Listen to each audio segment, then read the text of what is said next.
talk sports. We are Baltimore. We are San Diego. Angels Stadium, the Padres and the Angels about to play baseball, but on this, perhaps our most meaningful national holiday, we welcome you to baseball.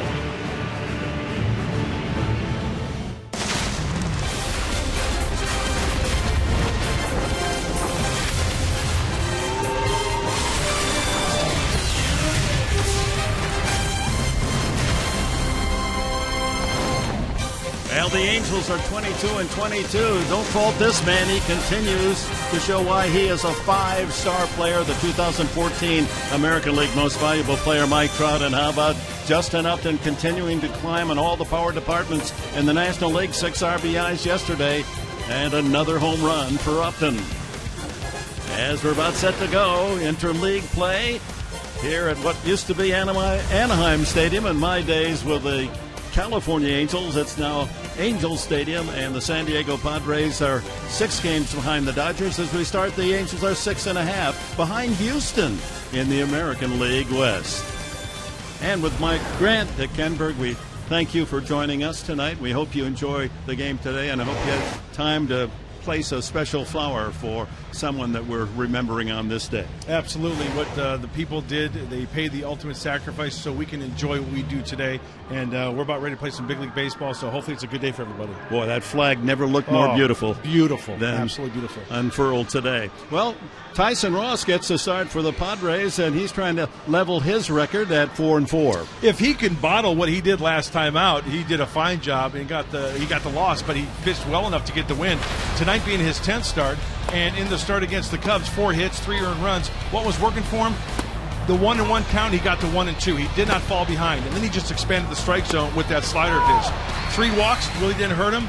8 strikeouts. This is a guy, a big right-hander, who's got a better ERA, almost a run and a half better on the road than he does at home. So hopefully he starts off this series on a good note. And Jared Weaver, 3rd most wins in Angel history. He started slowly this year, 0-4, but he's won his last 3. He'll oppose Tyson Ross. The Angels, the Padres from Angel Stadium in Orange County, coming up.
Time to honor all the brave men and women who have fought and died for our freedom so that we could enjoy life, and that includes baseball, America's pastime, a game we hold dear to our hearts in our country. So today, enjoy a great game while always remembering those who fought and died for our freedoms.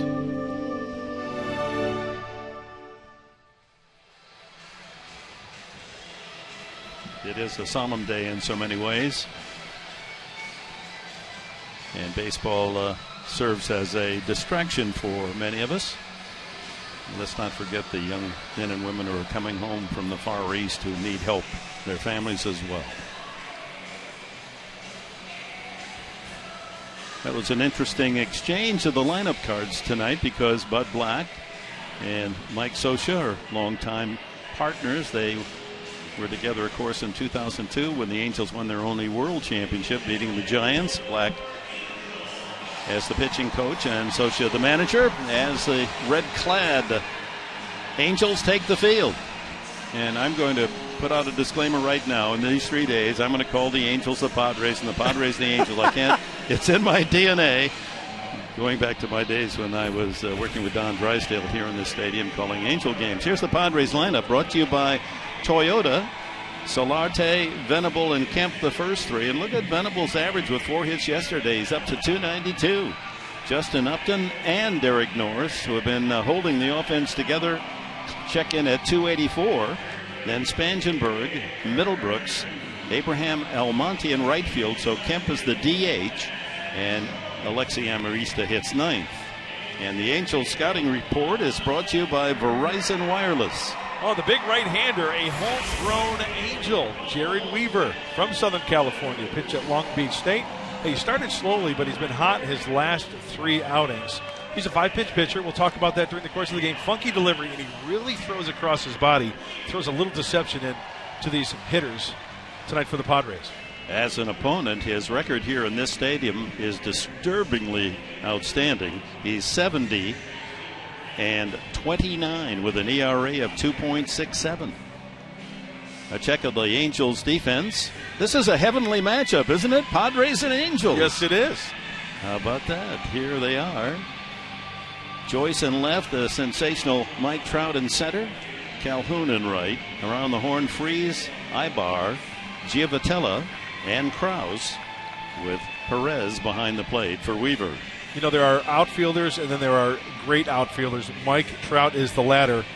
He does it all. And Dick, you mentioned it. 5-tool player, no miscues in over 120 chances for Trout in center field. And as a pitcher, you got to be very, very happy when you look over your shoulders and you see him roaming out in center field.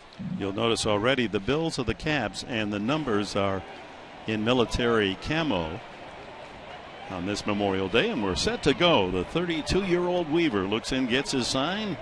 Solarte starts for the Padres. We're underway. A strike call.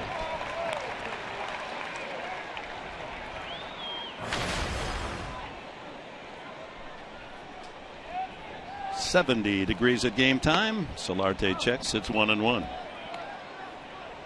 I can't believe back when I was working Angel games in the 60s and 70s that the broadcast location, swing and a miss, was actually one level lower than it is here. We're so much closer to play than, well, Dodger Stadium and even at Petco Park.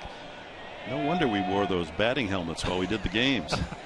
Be ready. Well, I got you covered, Professor. All right. I can go to my right with the best of them, so just know that you're in good hands. You did notice the marks on the wall behind us. Fastball's coming in hot off the foul tips. 2-2. Ooh, big, slow, 67-mile-an-hour curve, and Solarte just couldn't wait. Swung right out of his shoes for the first strikeout. Brings up Will Venable. Jared Weaver not wasting any time pulling out the deuce of that toolbox.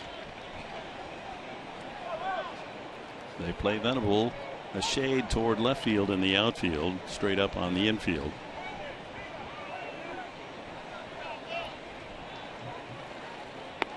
Ball one, fastball at 85.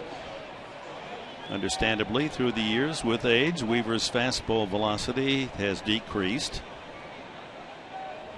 Averaging now only 84 miles an hour. That's hard to believe. And he better spot that, and he's done that the last 3 times out. But he's mixing in the breaking balls as well, keeping the hitters off balance. You saw the off-balance at bat from Yangervis Solarte. Swing and a miss on a changeup. 2-1 to Venable. Sometimes he'll take off the fastball, and you take a look at the velocity, and there's the proof. It's in the pudding, Professor. From 90 down to 84. Yep.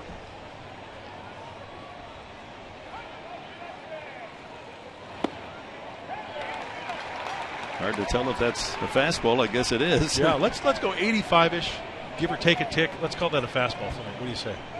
Apparently that's what he's got. High check swing. Went around, said third base umpire Scott Berry. So a couple of strikeouts. It's a good time for the pitcher. Lights are not taking full effect and lots of shadows. Yeah, he went.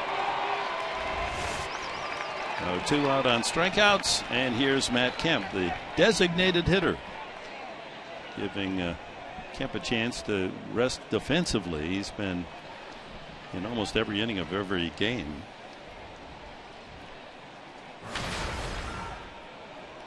Had a couple of hits yesterday and to walk, 2 for 3.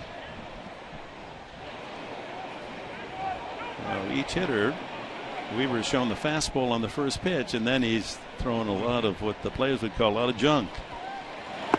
Now they're back with another fastball at 85. And it looks like from our vantage point of the center field camera that fastball has a little bit of cut to it. It's not going to be a true cutter, but just a little bit, a tiny bit of run. So far, the Padres making no contact. Angels limped home from a 10-game road trip. They lost their last 2 in Boston and finished the trip 5-5.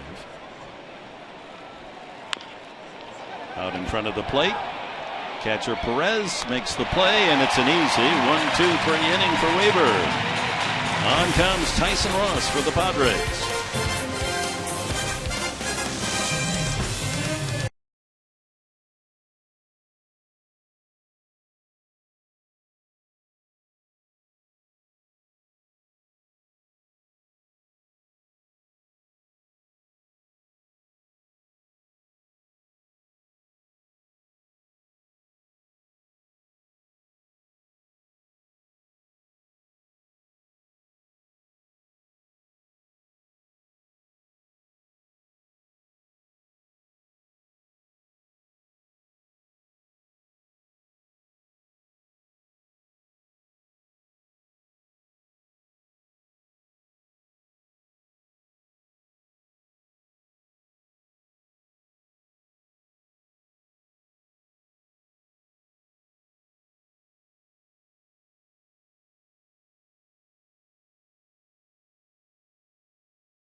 Growing up in Connecticut, Stephen Reich dreamed of playing professional baseball and eventually became the winningest pitcher in the history of the U.S. Military Academy. But in 2005, just 3 months after getting married, Stephen was killed in action while commanding a rescue mission in Afghanistan. Fox Sports honors Major Stephen Reich.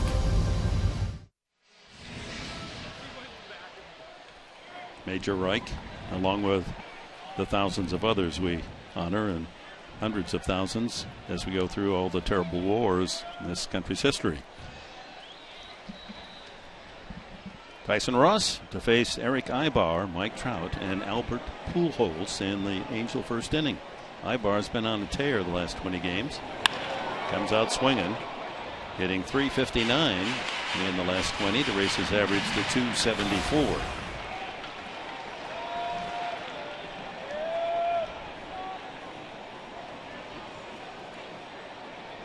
trying to get that on-base percentage up for Ibar around 330. Right now at 318. 93 on the Ross fastball for strike 2. All-star last year, Ibar. Hit 278. Career high in hits, 164. Swing and a miss at that slider. And Norris will get the put out at first base.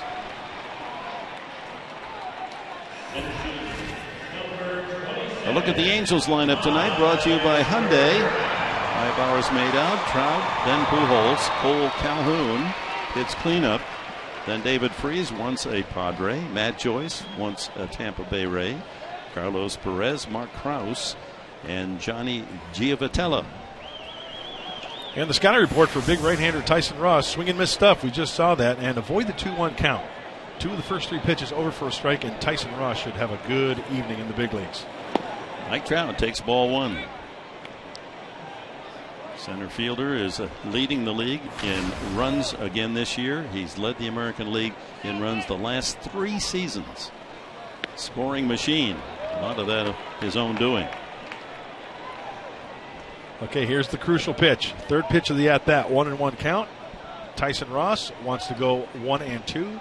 Mike Trout wants to work a hitter's count to 2-1. And Trout does 2-1.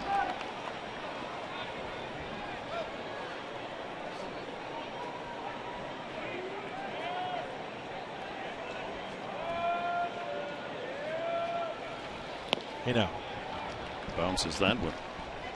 Sometimes that arm will drag a little bit for Tyson Ross, and this is something we've touched upon before, to where he has to catch up, and it's either one way or the other. You overcompensate and you bounce it. That body has to be in sync with his arm.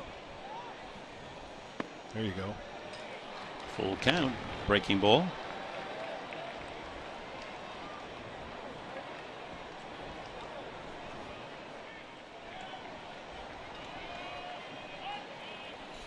Got him. Another slider. So just as Weaver opens the game striking out the first 2 hitters, Solarte and Venable, Ross answers with punch-outs of Ibar and Trout. The Padres defense is brought to you by San Diego County's Ford dealers. Upton, Venable, and Almonte for Kemp in right field. Amarista and Spangenberg, the double play combo. Middlebrooks at third, Solarte at first, and Norris behind the plate for Ross. Good fastball strike.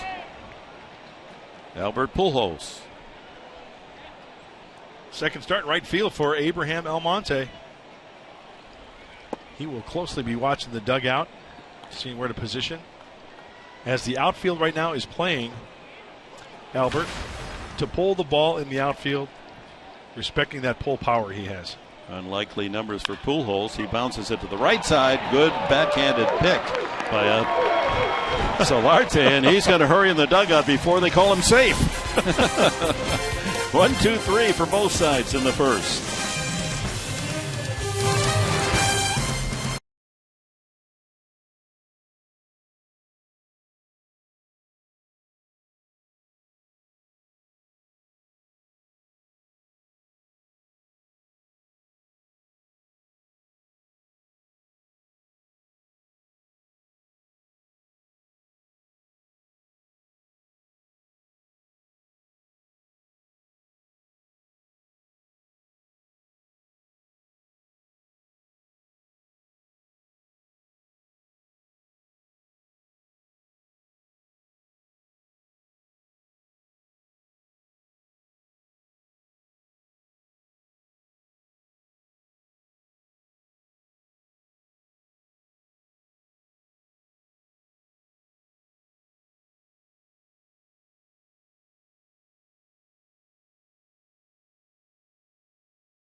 And a couple injury updates for you. Some good news. It looks like some guys who are headed off to rehab assignment. Yonder Alonso participating in full baseball activities today and tomorrow. Will begin rehab assignment on Monday. As for Brandon Morrow, he will play a simulated game when they get back to Petco on Thursday. So good news for those two guys who are getting better. There's Will Myers. He will head back to San Diego tomorrow. They're going to scan that left wrist again and compare it to the scans that he had about a week ago to see if that inflammation in the wrist is getting any better.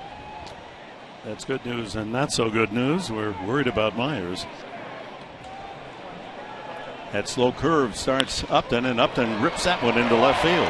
First hit of the game, and Justin Upton continues to do damage.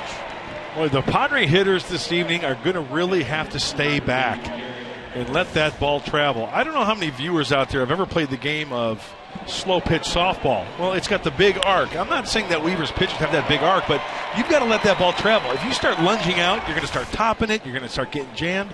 And it's easier said than done. Let that ball travel. Think the big part of the diamond. And maybe the gaps. And here we go. Go to Hackett. Get out the shillelaghs again tonight. If you think right field, you're going to wait longer. It might be a plan as well. As Derek Norris steps in. High strike. Wow, 84 on the fastball. It's going to take some adjusting for the Padres. They don't normally see a man with fastball stuff that's in the mid-80s, but he knows how to pitch, and so he's going to take a lot off, put a little on, throw a lot of different breaking balls. Again at 84, 2-0. Now, the normal right-hander on the mound, you'd say that's his changeup. Exactly. If you're throwing 84, that's a changeup for a guy who's throwing like maybe 93 to 94, like Tyson, right?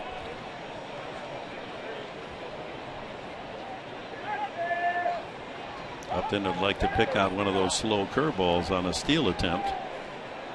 He leads the Padres with 9.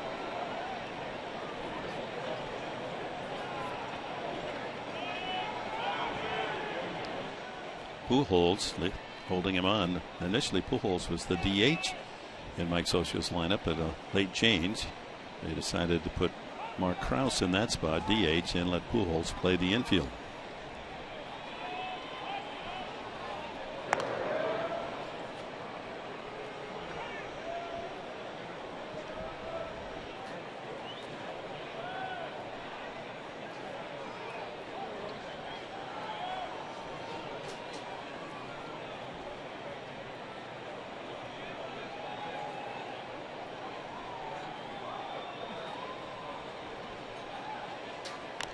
Fouled back.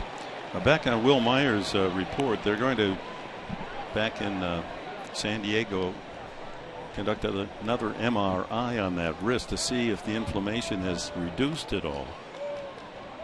He's frustrated. Talked to him in the hotel this morning. He's just itchy. I want to get back in action, but I don't want to be foolish about coming back too soon.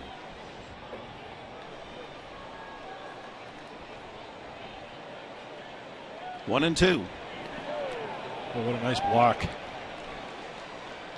Nice job by Perez keeping that runner at first base.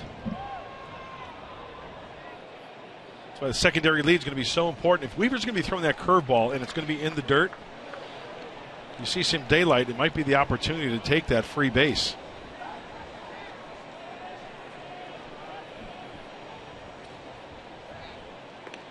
Upton drawing another throw. Leadoff single for Justin Upton, top of the second. And the count level to Derek Norris. You saw Perez put down the horns. That sign, that may be the sign to throw over for. There it is again. Let's see if he throws over again.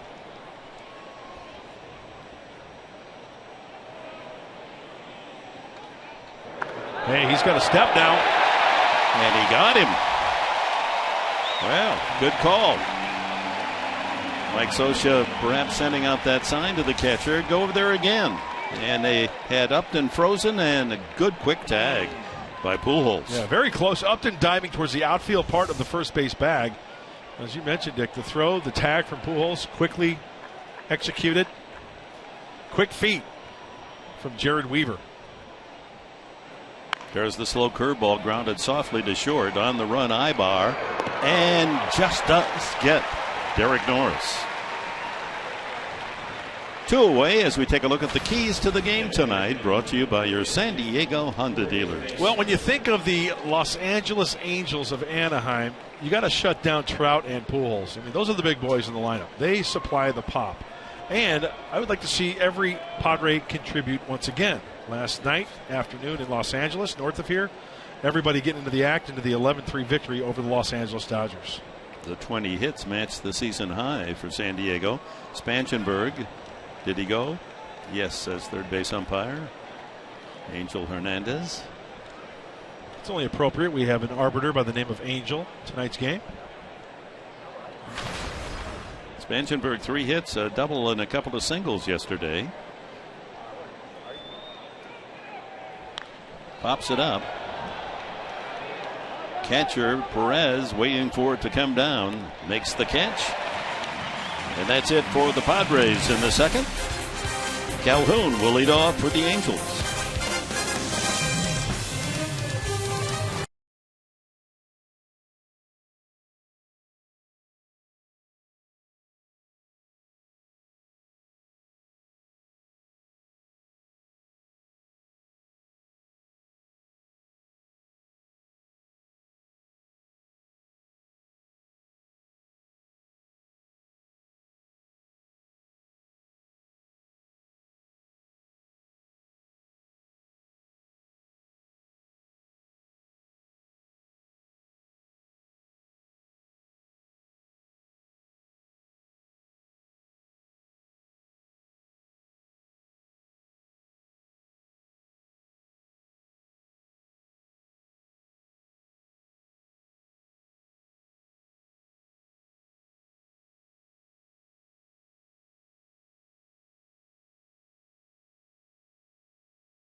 San Diego Lexus dealer.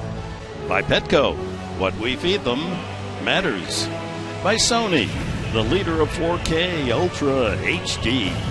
And by Jerome's Furniture, where Jerry's price is the lowest price every day. No phony sales, just pure value.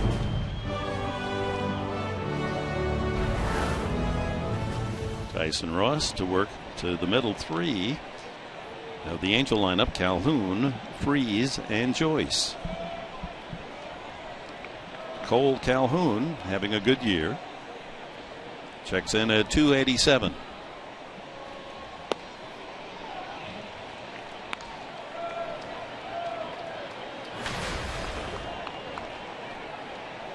Tyson Ross is throwing that first pitch slider like it's an 0-2 pitch. That means he's got the feel down.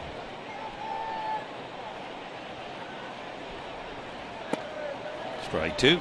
94 on the fastball to Calhoun, a graduate of Arizona State. Migrated all the way from Buckeye High School in Florida to Tempe.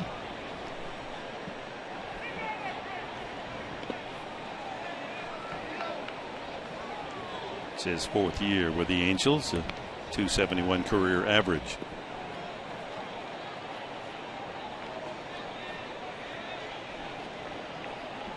They've kind of messed around with the lineup a little bit. Calhoun has led off for Mike Scioscia and his Angels. He's done a fine job, too, hitting over a little 300 at 302 in that leadoff position when he's in that slot. A modest shift is on. Amarista not quite on the second base side.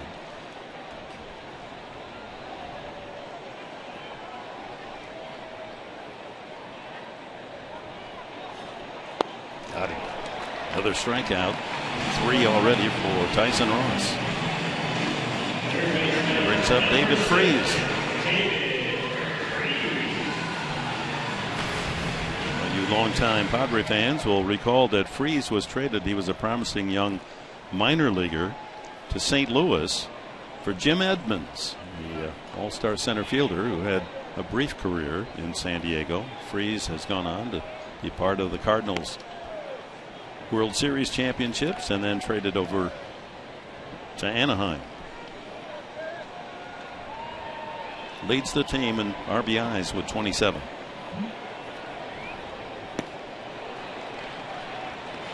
One and one.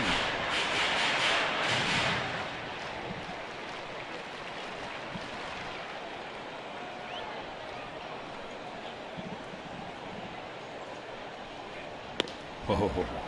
Oh, what a slider. 1 and 2. Isn't that unbelievable? He's got a good feel for that slider tonight. Mechanics look like they are in order.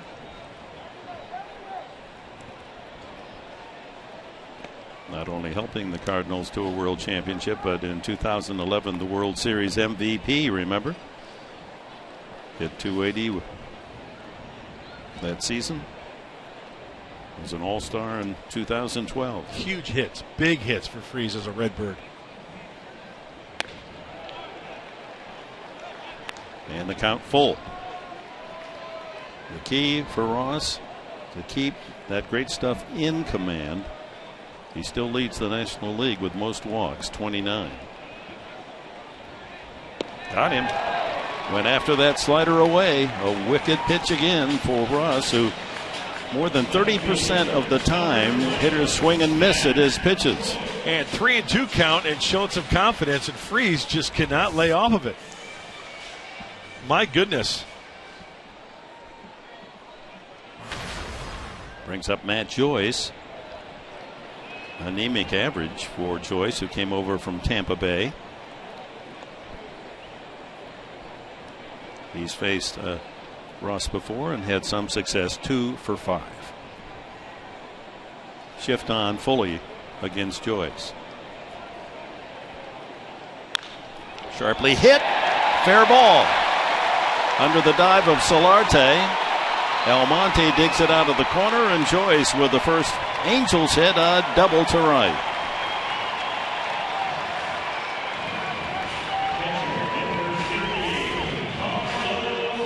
Oh, that was a fastball. He must have been cheating fastball looking for it because it was outer half and just out of the reach.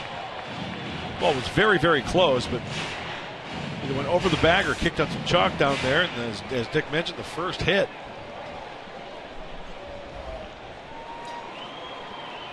Carlos Perez, the catcher. Chris Iannetta is the regular. Perez getting a start tonight. 229 hitter, only 5 RBIs. Looking at that double again, he must have been looking fastball. To be able to pull it. That ball was middle away, and Joyce got out in front of it and pulled that ball.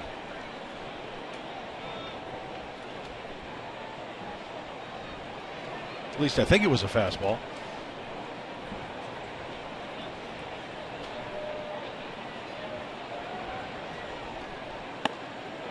And he falls behind Perez 2-0.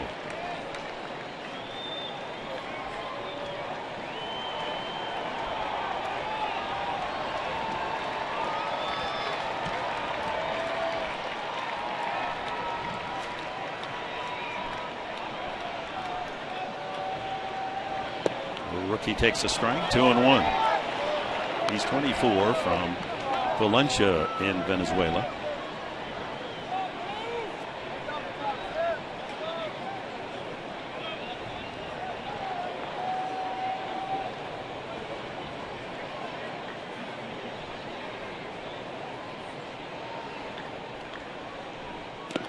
Ooh, gets away from Joyce, comes all the way back to the screen and on to third. Goes Matt Joyce. Well, I bet you if we take a look at this, Derek Norris, he's going to tell Tyson Ross that was his bad. That's a ball that he should have had. That ball didn't hit the ground, just didn't get down in time. That's one thing about Derek Norris. Very accountable. That's one he should have had. He'd be the first one to say that. But he's charged with a pass ball. The ball was right there at his ankles, but skidded through the wickets. So 3-1 to Perez with the man at third. And a ground ball up the middle. Gloved by Amarista. Can he get him? No. And the Angels take the lead 1-0. And that pass ball is critical. That allows Joyce to come in to score.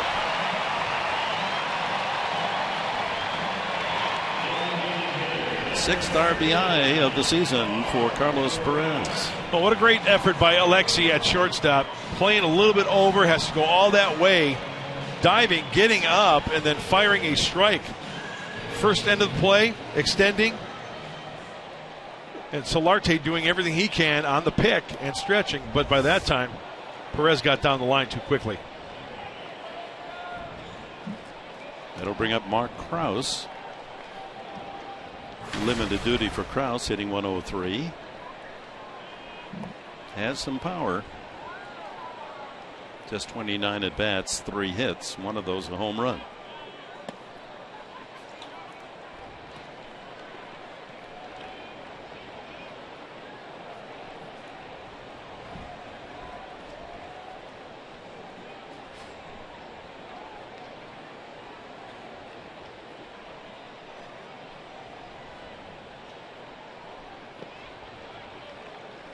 Two and 0. Here's that play by Alexi as he extends to his left, spin towards your glove hand side. He got some momentum going. And then on the backhand, Solarte, stretch, safe. A nice job on the pick. In order to get to the ball, Amarista had to take an extra couple of steps to brace himself for the throw, and that was enough for Perez to leg it out. 2-1.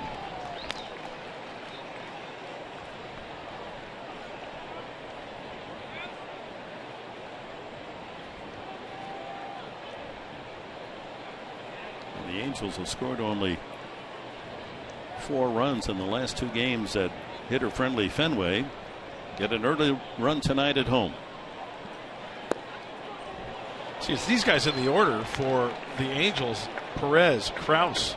And before this year, no big league at bats, no big league experience. This is the part of the order where Tyson Ross really has to manhandle and quickly put him away. Well, the pass ball didn't help, and then that infield single. 2 balls, 2 strikes.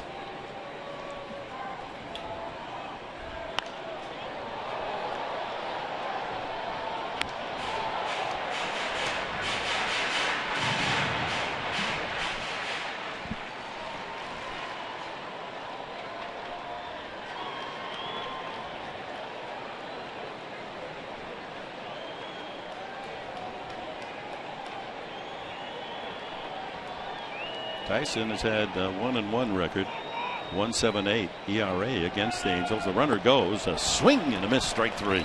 Strikes out the side, but a 165 hitter Joyce doubles, and Perez in his 36th at bat knocks him in.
to you by Geico, May 2012. Clayton Richard, a guy to pinch hit single. And with 2 outs in the 13th of David Pauly, Will Venable followed with a single to left center. Left fielder Howie Kendrick bobbled the ball for an error, and Richard, the pitcher, scored all the way from first base, and the Padres beat the Angels in 13 innings, 3-2.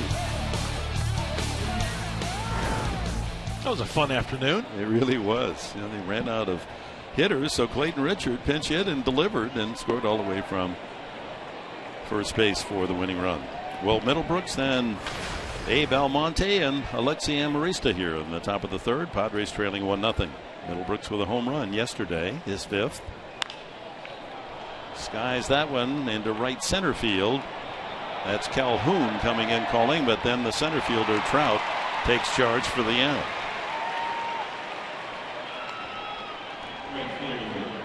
Almonte getting a rare start. 6 for 30 on the season. Had an RBI single off the bench yesterday in the 20-hit attack. 11-3 over the Dodgers. Got to keep sharp by getting those at-bats, and not a bad guy against a guy like Jared Weaver. Only throws 85 miles an hour. It's just the off-speed stuff you got to be worried about, the curveball, the changeup. Starts with the 84-mile-an-hour fastball for a strike.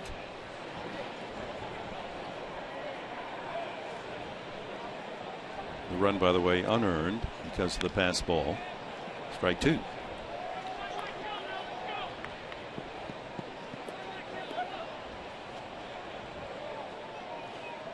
Tyson's got it working, though. Forget about that last half inning. 5 strikeouts out of the 6 outs. 87, so a little extra that time from Weaver. Unlikely he's going to hit 90.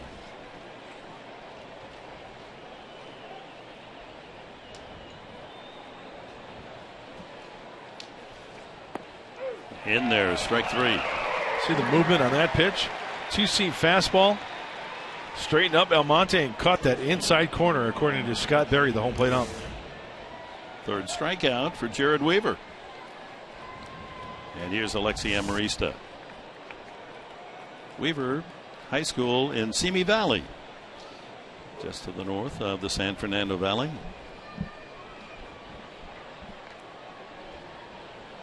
Then on to Cal State Long Beach. When I grew up in the San Fernando Valley way back in the 1940s, Simi Valley was just farmland, pasture, and all. Now well over 1 million people in that valley. Hitting his spots, 1-1. It'll be interesting after one time through the lineup if the Padres adjust to this off-speed stuff from Jared Weaver. Ground ball right side, Pujols with the glove and the flip, and a 1-2-3 inning for Jared Weaver. Middle of the 3rd, 1-0 Angels.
Celebrate one day for people that do so much for us, and I think it really we don't really understand all that goes on, but it's a chance for us to show appreciation, and I think it's something that I think that we need to celebrate more. And I think that dedicating this one day that we already that we do, I think it's very special for the people over there, and they do a lot for us, which is great.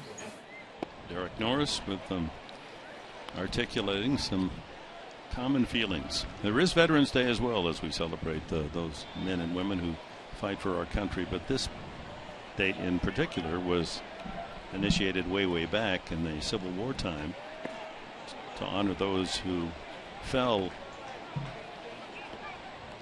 in military duty, and it was called Decoration Day, and flowers to decorate the graves of those heroes.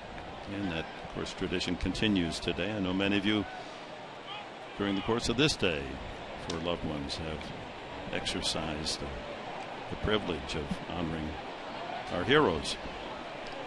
Giavotella is the hitter, Johnny Giavotella, New Orleans, Louisiana, drafted by Kansas City as a second-round pick back in 2008. Acquired from Kansas City during the winter for Brian Broderick, a right-handed pitcher.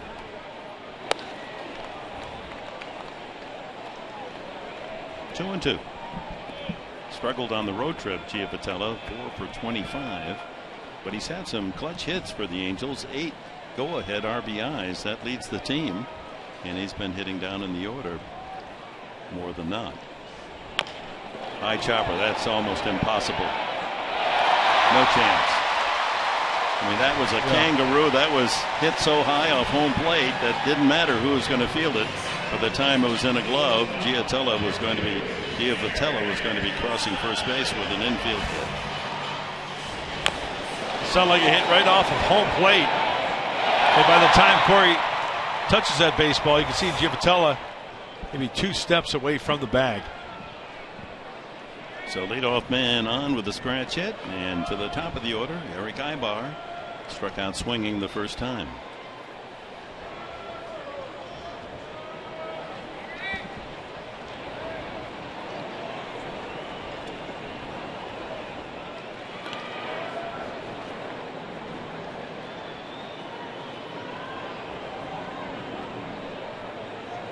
Mike Trout moves into the on-deck circle.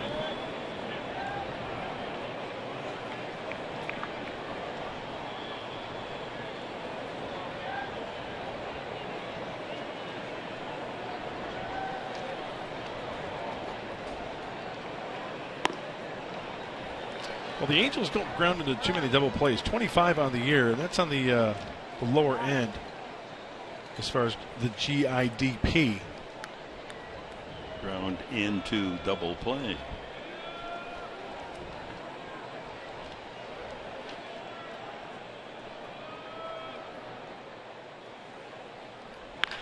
Line drive center field, charging is Venable and picks it off the grass for the out.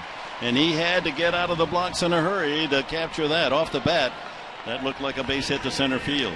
That is a sinking liner to center field, and great first reaction. Great first step from Will Venable. That ball slicing off the bat. Bang, here we go. And makes the catch. And anytime an outfielder falls like that, boy, you really got to watch for the wrists, the elbows, the shoulders. And Will comes up like, no big deal. But as you're making that move, you're gambling as well that you're going to get there before the ball hits and skips by you. So 1 out to Mike Trout. He struck out swinging the first time. And that first at-bat, Dick, which resulted in a strikeout. Look at what Tyson Ross was trying to do. The first 4 pitches down and away. Number 5 right down the middle, then he got him with that slider. Pitch number 6. He had 1 pitch to really do some damage, and he didn't do anything with it.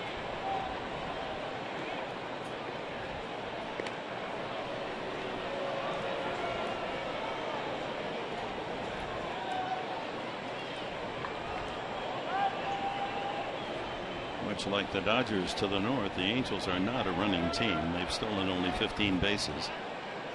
Giavotella has not stolen any base yet so far this year.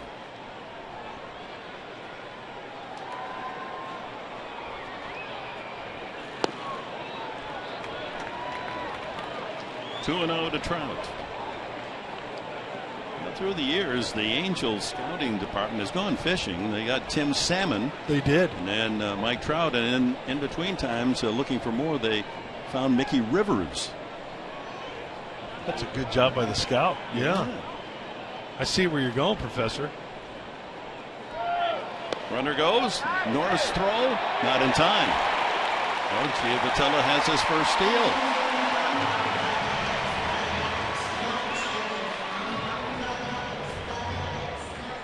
And the pitch was a ball at the plate.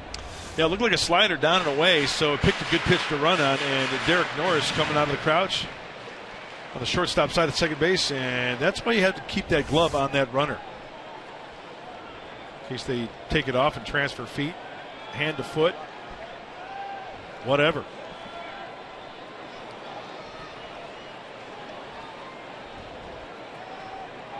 Three 3-0 to Trout. A man of his talents with a team that has had trouble scoring runs.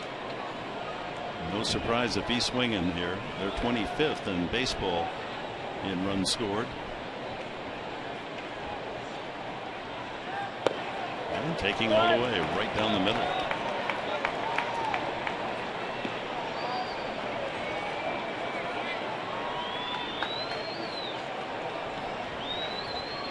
Guys, it seems like Mike Trout's been around for a decade, right? He's only 23 years old. What a career already. All the way.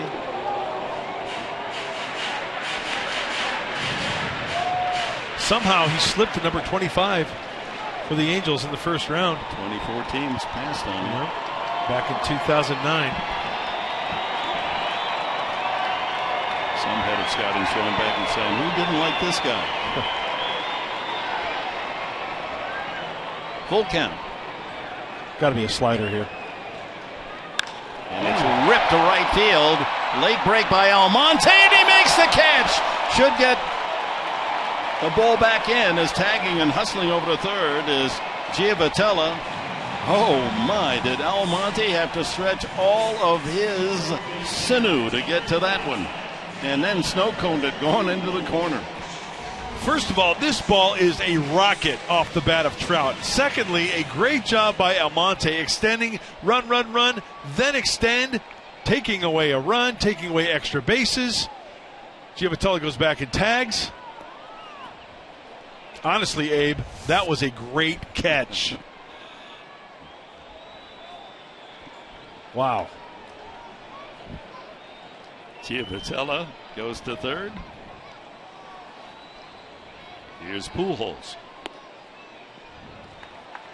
The slider fools him. Strike one against the Padres in his career, hitting .326 with 20 home runs.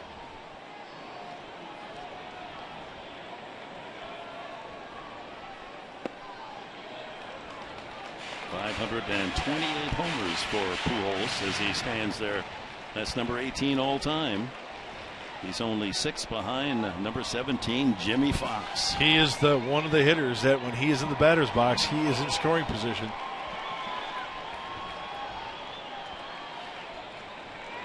Two strikes the count. Doesn't bite on the slider. And a nice job by Norris blocking that one with that runner on third base.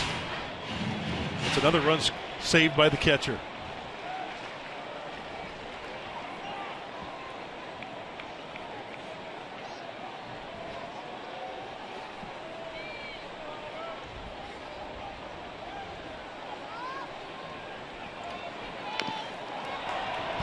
Protective swing there, and it remains 1-2.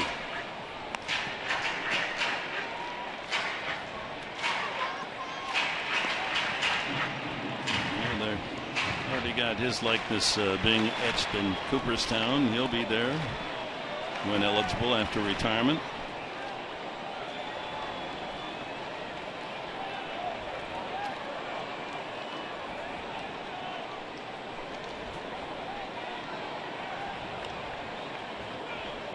Line drive caught in foul territory by Middlebrooks. That would have been a foul ball. And nevertheless, 3 line drive outs. Ibar, Trout, and Pujols to end the third. And Chiavatella stranded at third. It's 1-0 Angels.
Folds of Honor and its mission of providing educational scholarships to families of military members who have been killed or disabled while serving our country.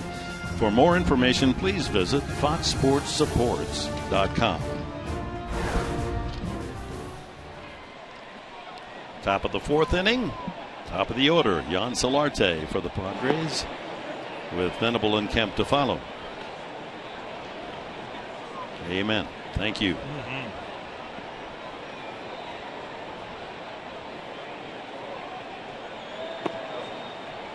One ball, one strike to Solarte, who struck out swinging on a slow curveball the first time.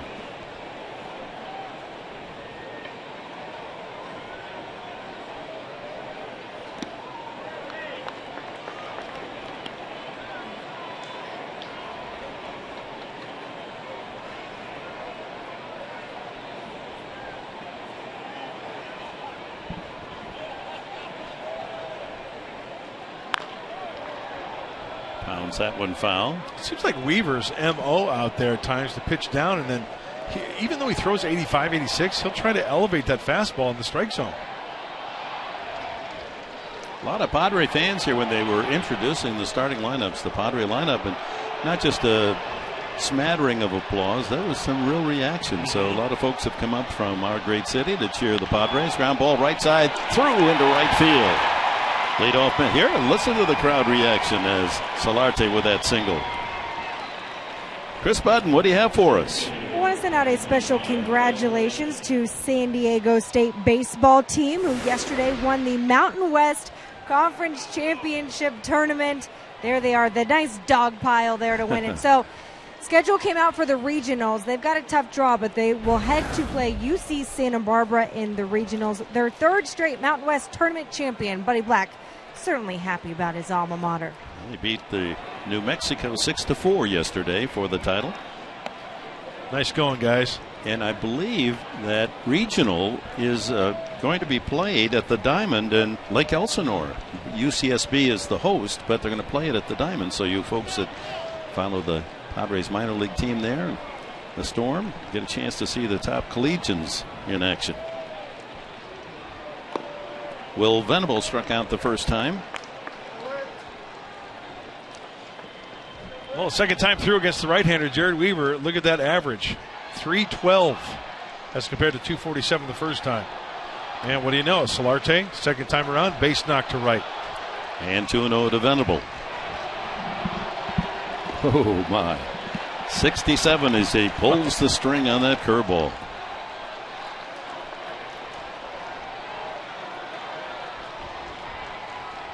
Big hole on that right side, right where Solardi pulled his base hit.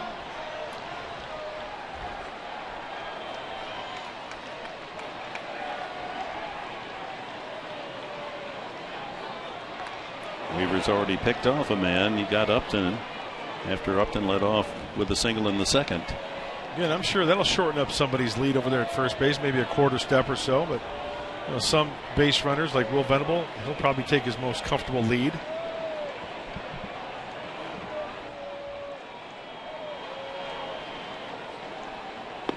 Another slow curveball.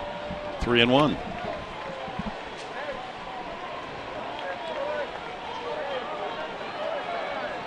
Glenn Hoffman threw a long series of signs in the third base coaching box. A little run and hit here. 3-1, hitters count. Good fastball count. Nope, he stays, and it's ball 4, and the Padres have the first 2 men on here in the 4th. The initial walk from Weaver. He doesn't walk many. That'll bring up Matt Kemp, the DH. In a situation like that with the runner on first base, I think more times than not they would want to hold because they don't want to distract that runner. It's a 3-1 count. It's a fastball count. They want all the focus to be on the hitter, focusing on the pitch. And some guys, peripherally, they'll see that runner going and they get kind of pressure. They'll feel they have to swing even if it's ball 4. Yeah. So 2 on, no one out. The Padres trailing 1-0 here in the 4th. And Kemp tapped out in front of the home plate area, thrown out by catcher Perez his first time. He fouls it away.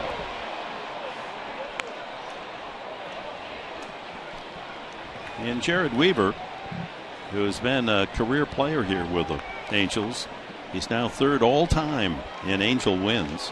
He's got 134. Chuck Finley with 165, and Nolan Ryan 138 ahead of Finley.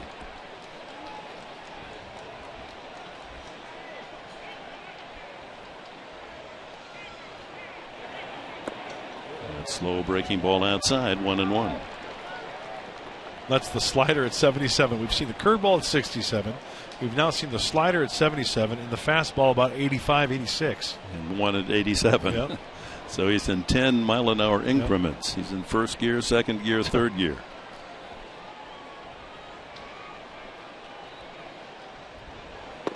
Backs him off. That's the fastball. I guess at 83. It's tough to read.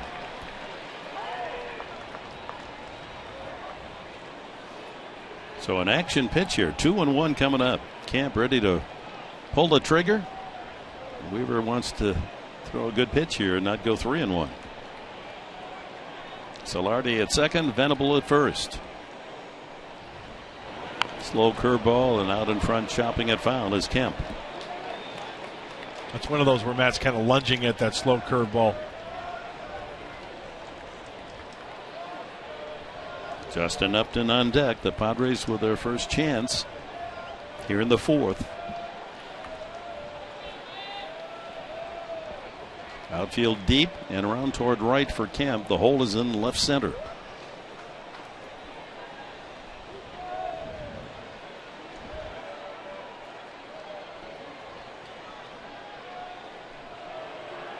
With men on base, Weaver really slows it down. He goes from first, second, third gear down to idle.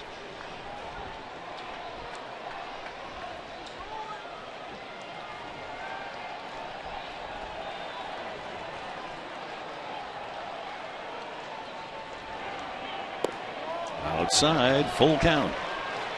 A little low as well. That looked like a changeup. Kind of had that changeup movement to it.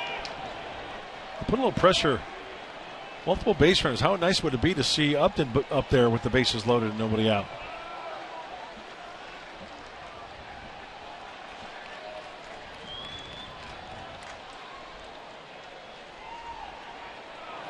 Ball. Oh, strike 3. Wow. That pitch is out of the strike zone, but Scott Berry punches out Kemp. Oh, wow. My. That's a tough call. That should have been ball 4, bases loaded. That's taking the bat right out of a guy's hands. I don't care if there's a hitter up there at the plate that's 1 for his last 30 or 30 for his last 35. Pitch number 1, fastball right there. There's the little wrinkle, going 1-1.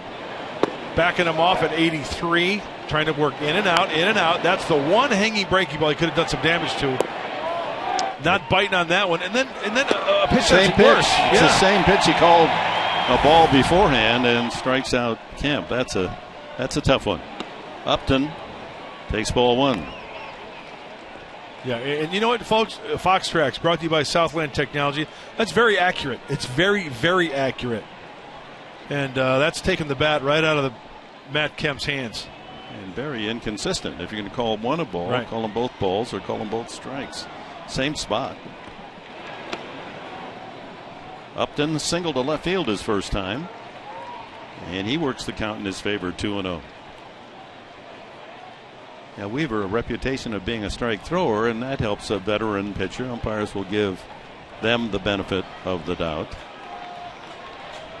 In fact, 7 of his 9 starts, he's walked 1 or none. Excuse me, foul, 2-1.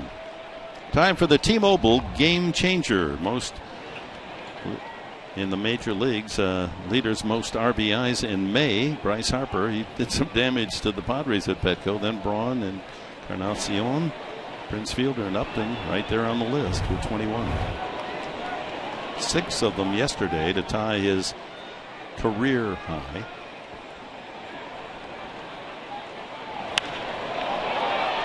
Long fly ball to right. That'll go into the crowd. In fact, on the way out of the ballpark at Dodger Stadium yesterday, after he got 4 in the first inning on the grand slam, and then 2 more on a bases loaded double in the second, looked like he might have much more than 6. I said, do you realize that you tied your career high with 6 and then you came out of the game? He said, I did. I thought I had more than 6. I'd have stayed in. 2-2. Well, everything's away and down here from Weaver. And another full count. Pitch count climbing here to 53. Derek Norris would be next.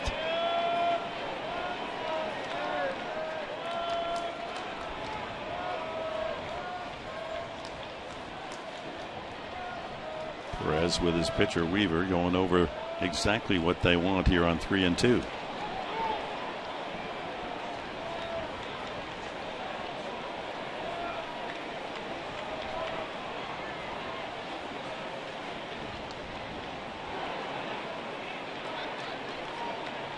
Upton is number 6 in the National League in slugging, .562.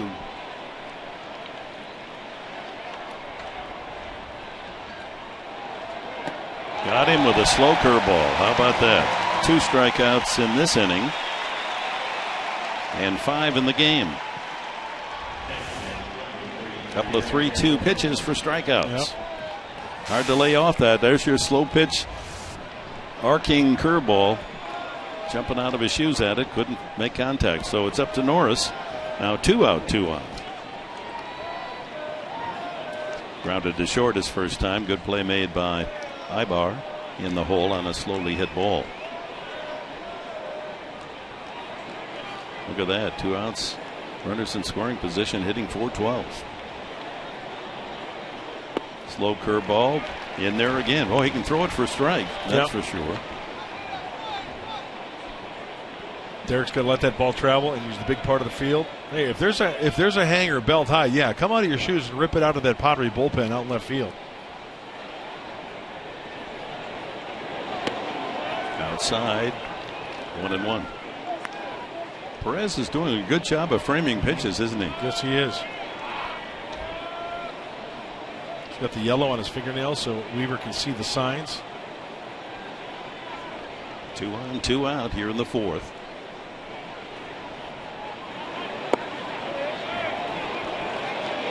If he was going to get that call. Weaver was looking as if he wanted to strike on that. 2-1.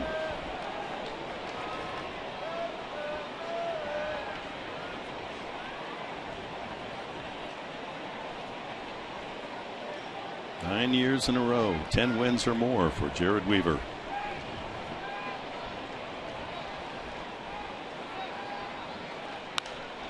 Foul back toward us and out of play. You know, when you're only throwing 85, 86 and flipping up that curveball and changeup, you're doing something right. Here's a kid who came up and he threw harder, much harder. It almost says a pitcher having to reinvent himself. You know, he reminds me of the right-handed version of Frank Tanana, who'd throw very hard Good when call. he was a star here with the Angels. Hurt his arm, couldn't throw the fastball more than 85, and he started to throw screwball, curveball, changeup, and still kept winning. 2-2 again.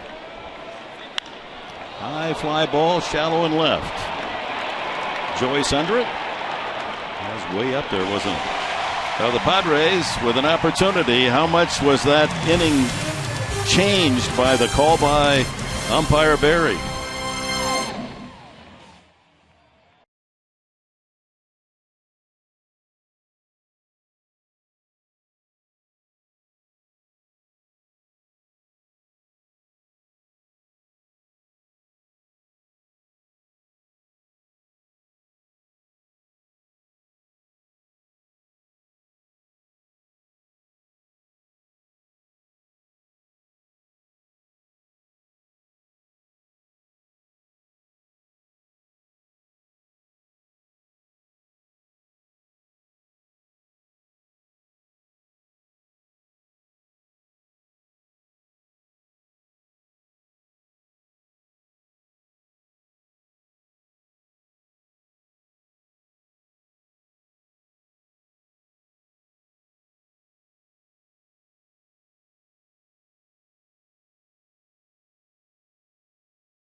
Following in his father's footsteps, Chris Schirkenbach joined the Army to serve his country.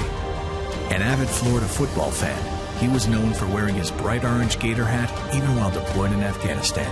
But while piloting a rescue mission, Chris was killed in action, just months before he was set to adopt his first child.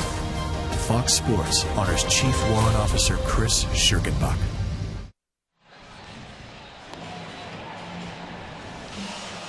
On this Memorial Day, paying tribute to individual heroes, but of course representing all of those that fought side by side for the honor and freedom of this country. Bottom of the fourth, it'll be Cole Calhoun, David Freese, and Matt Joyce against Tyson Ross.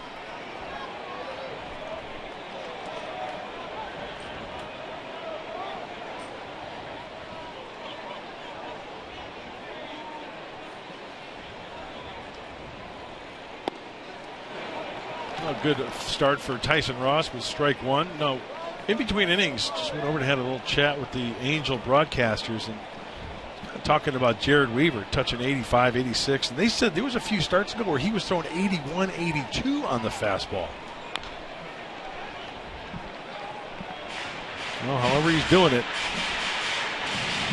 he's doing it all right. Last 3 times out, he's pitched well.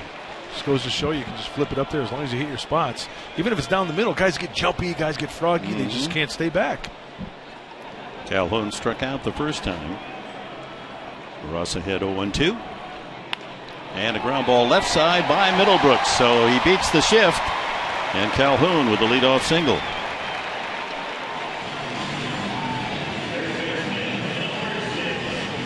Leadoff man on for the second straight inning. Well, Calhoun gets on top of that Tyson Ross fastball, up, away. You can see the barrel, the path of that barrel going from up to down, staying on top of that, and taking it the opposite way. No way he's going to try to pull that baseball. Well, it's good to see a hitter take a shot at beating the shift, and that's what Calhoun does. More and more hitters are going to have to give in a little bit. Now, it's situational. If it's a leadoff hitter, what's wrong with getting a leadoff single? If there are a couple of men on, okay, go for the power. If you're a power hitter, go for the long ball. Freese struck out swinging the first time. Infield normal depth, looking for a double play chance. 2-0. And time now for the Cholula flamethrower. And with Tyson Ross out there, we know he can get it mid-90s. And what do you know? 95. That's muy caliente for Tyson Ross. He needs one of those muy calientes hit on the ground here to double up David Freese.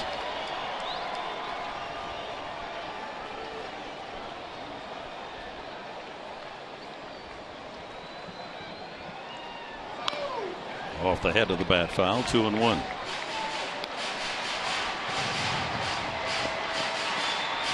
As we start play tonight on this May 25th, both teams about the same distance from first place in their respective divisions. The Padres are 6 behind Los Angeles, and the Angels 6.5, trailing Houston in the American League West.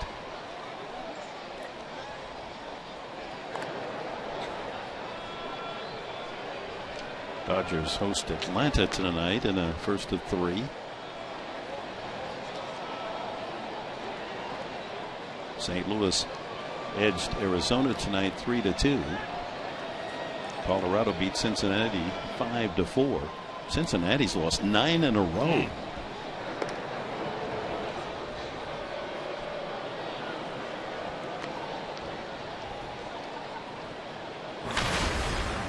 Got a game break coming up. Stay tuned. Diamondbacks, Cardinals.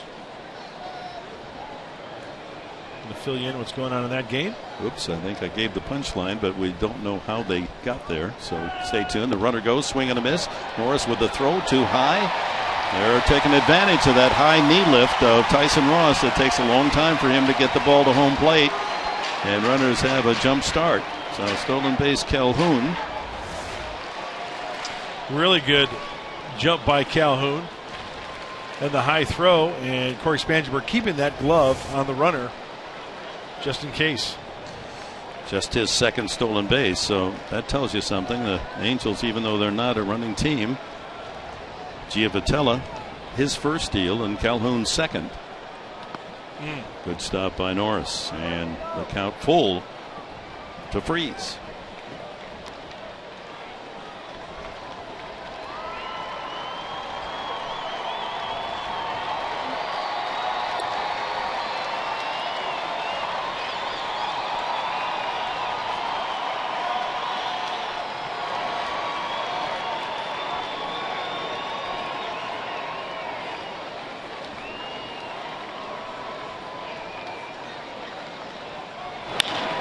Ball to third. Middlebrooks looks back the runner. Ooh, high throw, and Solarte does the toe dance with the catch. One away.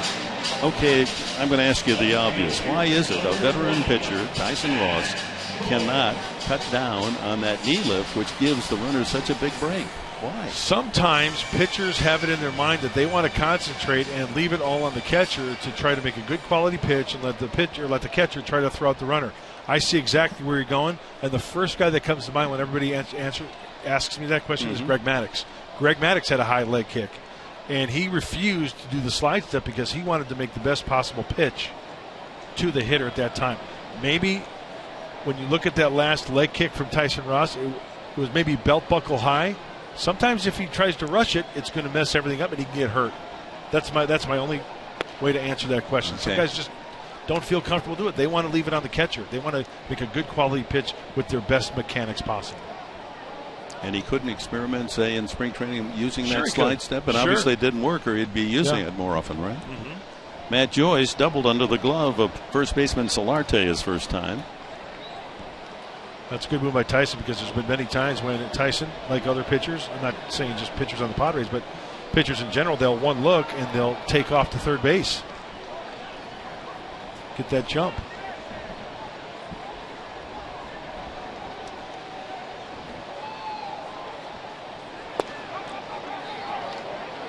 course, with the bluff throws of going through to second base to try to nail Calhoun. Meanwhile, 2-0 to Matt Joyce.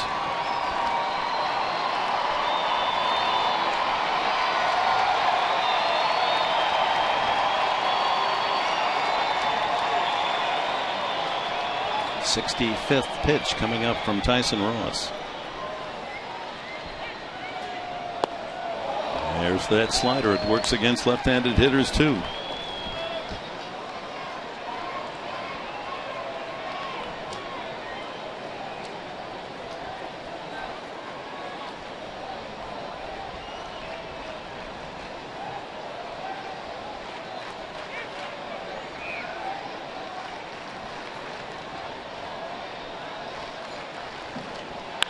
Sharply hit, and under the glove of Solarte again.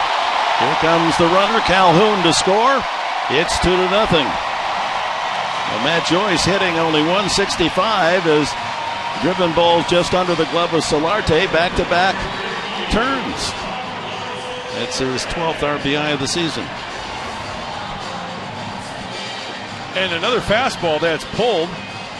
1-2-3, and under the glove of Solarte at first base. Stolen base pays off as Calhoun in scoring position for that base hit by Joyce. Carlos Perez, an infield hit the first time up. Deep short, and that drove in a run.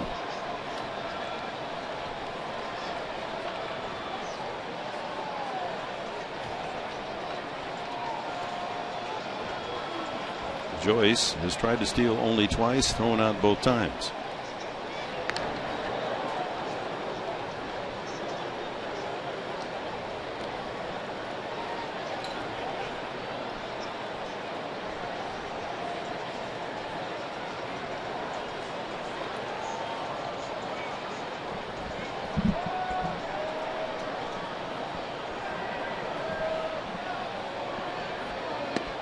Outside. Another final. Giants won at Milwaukee today 8-4. They started this Memorial Day just 2 games behind the Dodgers in the West.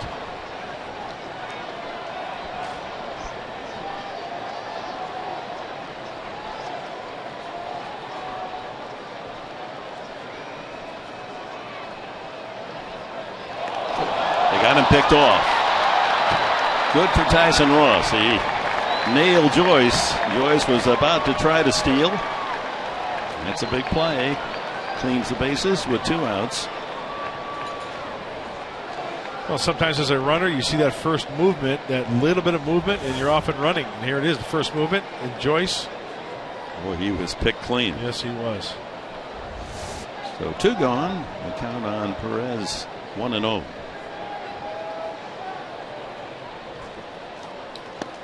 Slider.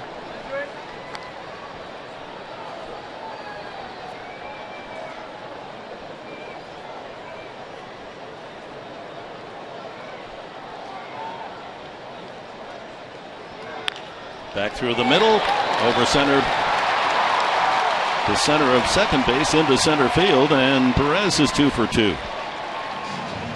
Now the man down in the lower part of the lineup. Joyce hitting 165, 2 for 2. And Perez batting just 229, 2 for 2. I'm just playing a little game of pepper right there for Carlos Perez, and out of the reach, Tyson Ross just falling off to the side a little bit. Generally speaking, big, tall right-handers that throw hard have a tendency to fall off to the side. And sometimes those balls are tough to knock down when they're hit right over the mound. DH Mark Krause, he's hitting only 103, 3 for 29. Takes ball 1.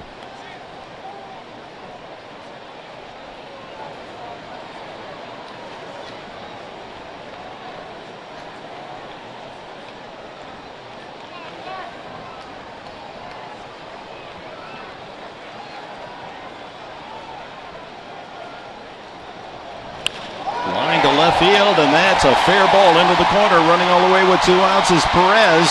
Got to get the ball in, and Upton does, and holding at third is Perez on a double by Krause. So he's hitting 103 and he doubles. turnabout. Ross is getting the big hitters, and those that have been struggling all season long are punishing him here. Well, it looked like a pretty straight fastball there down the heart of the plate, and not trying to pull that one, just taking it where it was pitched. See, Middlebrooks is way off the line. He elevates that one to prolong the inning. And Balsley out to talk it over with Ross, with Giavotella, the ninth hitter, coming up. American League no pitcher hitting, so it's not like with first base open, runners at second and third, you don't have to worry so much because you have the pitcher hitting, but that will not be the case these 3 games. Infield hit for Giavotella the first time. And this is where Derek Norris has to get down and dirty as well. We know the slider is a good pitch for Tyson Ross. He has to anticipate that slider in the dirt, prevent another run from coming home. 4 hits in the inning, and the pickoff of Matt Joyce playing very big now, trying to hold the Angels to just a 2-0 lead. 2 men in scoring position with 2 out.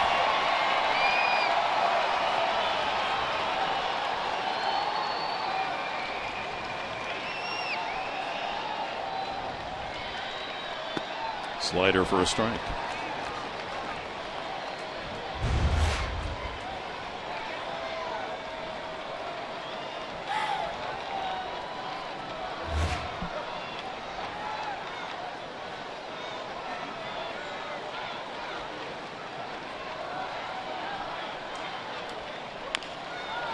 Out to the mound. And Ross takes care of business, and the inning is over. So the Angels get 4 hits, but only 1 run. And after 4 here in Anaheim, it's 2-0.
Central Division.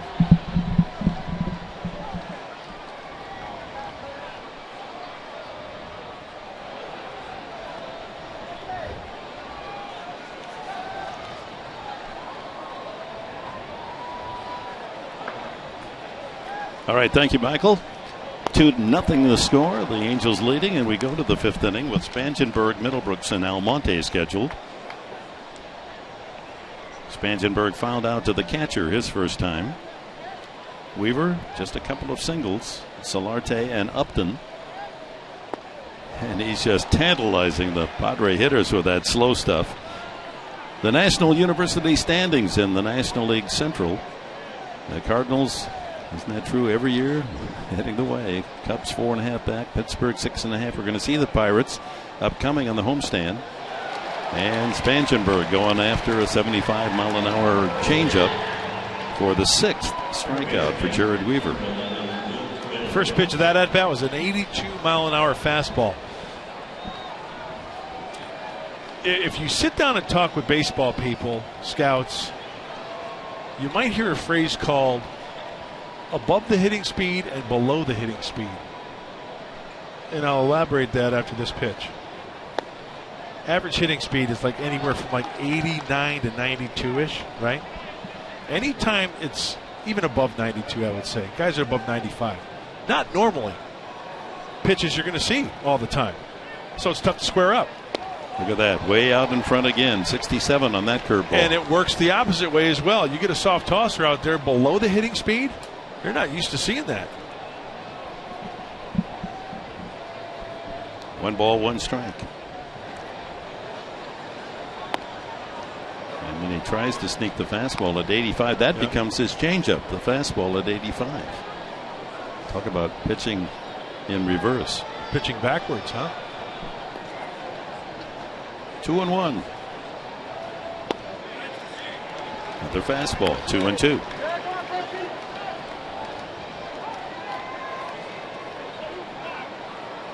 Wiley is Weaver.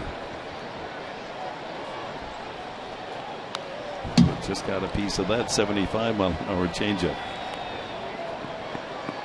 And the key for Weaver is he's throwing all those pitches for strikes, with the one exception. He should have walked the bases loaded with Kemp up there on a 3-2 pitch, and there had been no one out. But Weaver got the call. That changed the whole complexion of that inning. 3-2. And he tries to make you nibble at that little slider down the way. Yeah, that's the pitch that he got a strike call against Kemp.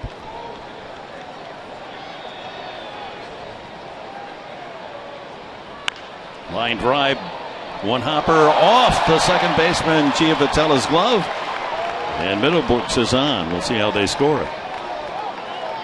Looked like Giovatella reacted too quickly. The ball looked like a shot to second, but it wasn't hit that hard, and he was fooled by the pace. They are going to give Middlebrooks an infield hit. Third hit for the Padres, and that brings a tying run to the plate. Abraham Almonte. Okay, here he is, right? Sees the ball coming. You know what? I'm all for a guy. I'm all for a guy to get his hits. Hey, believe me, I think that's got to be an error. It sure does. That play's got to be made.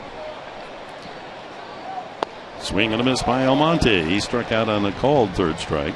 Hey, happy for Will Middlebrooks. You yes. bet. Oh, yeah. Hey, hits are hard enough to come by. He'll take it. It's a general pattern of official scores throughout the league. They give the benefit to the hitters on balls hit to the infield. Strike 2. 67 on the curveball.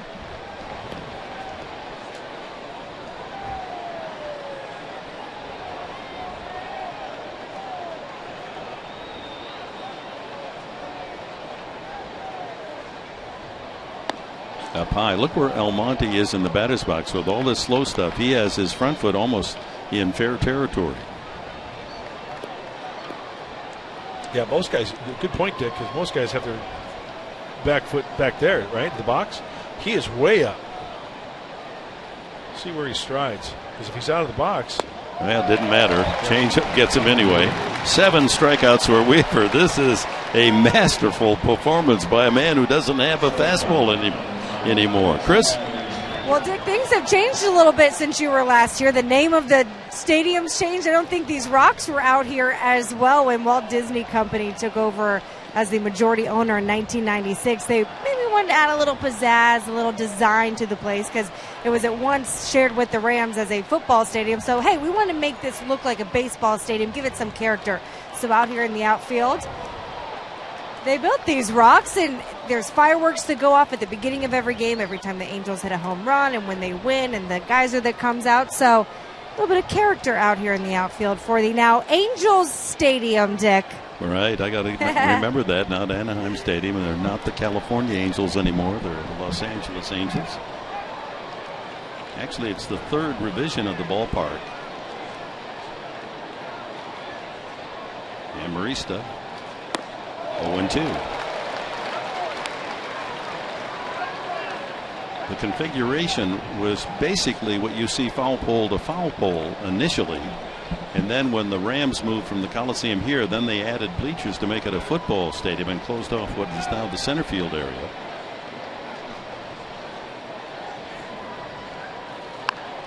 Reaches out, hits a little fly ball to right field. That's going to drop for a hit. Running all the way is Almonte. He's in at third. And the Padres have something brewing here with 2 outs in the 5th. Amarista with a little spooner into right field. Or Middlebrooks over to third. So first and third for the Padres. And the leadoff hitter Solarte. Oh, I nearly picked that one off the ground. And with 2 outs, everybody's running. At least get one right here.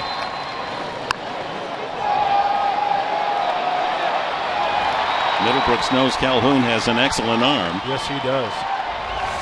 Glenn Hoffman telling him to slide. So first and third, 2 outs here in the 5th. A 2-0 Angels lead. Solarte singled the last time. Take strike 1. 84 on the fastball.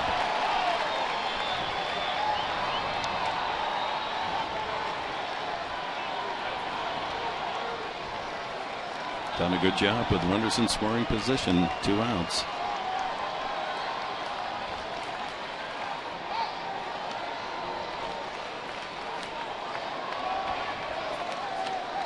And Marista at first base, a former Angel property.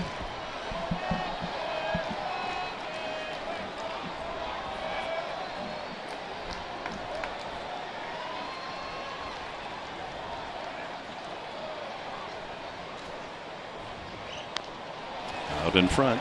He was 2 strikes. He was in the Ernesto Frieri deal, I believe. Alexi Amarista. He was. Big earn. Whatever. Man. He had some good times as a Padre before he was. Then he came over to the Angels, was the closer for a while. Yeah. Don Roach and Amarista came over from the Angels for Ernesto Frieri. 2012. High fly ball off first base. Pujols into the coach's box for the final out. Padres leave 2. We're at the halfway mark in this one. Angels 2-0.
And let's check out the defense for the Padres. Will Venable coming in on the sinking liner. He makes the grab and gets it in quickly. Saves extra bases. Almonte, this is the big one. Abraham extending with the snow cone. And then Will Middlebrooks. The line shot in foul territory, making the grab. That's a hang with him, Albert. We're so sorry, Uncle Albert. Nice defensive plays in the outfield and at the corner for Will Middlebrooks. Bottom of the 5th inning, top of the order for the Angels. Ibar takes that slider for a strike.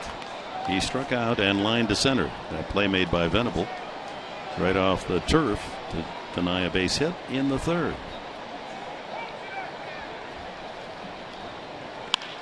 Shot to right. Ibar's on. A 3rd straight inning. The leadoff man for the Angels has reached safely. Giavotella with an infield hit in the 3rd. Calhoun with a single in the 4th, and now Ibar in the 5th.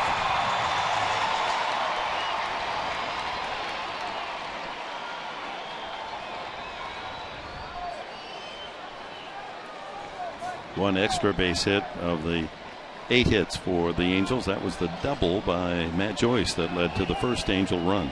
Here's Mike Trout. Struck out, and that catch by Almonte deep in the right field corner the last time up.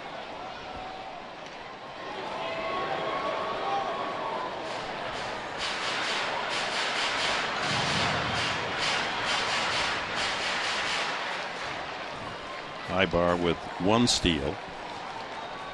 No Angel has more than 2 on the season.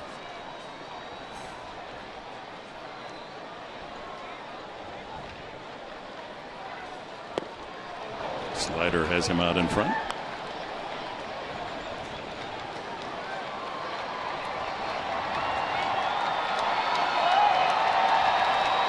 Trout leads the team in home runs, walks, runs scored, hits.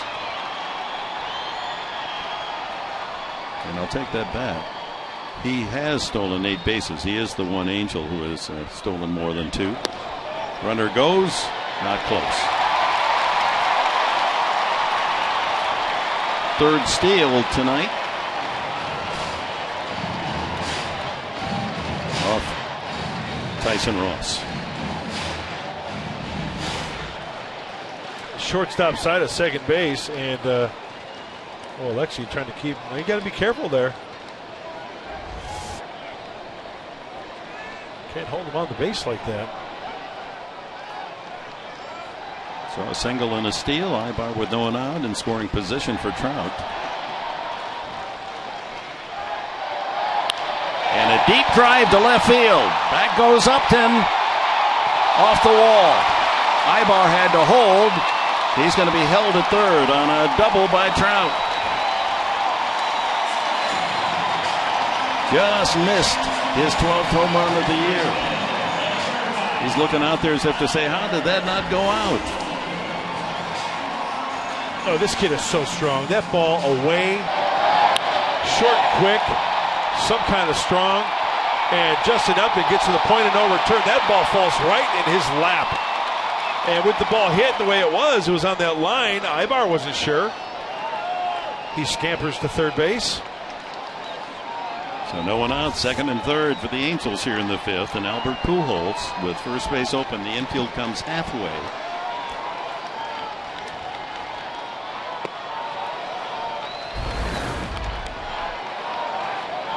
.555 base hits for Prince Albert.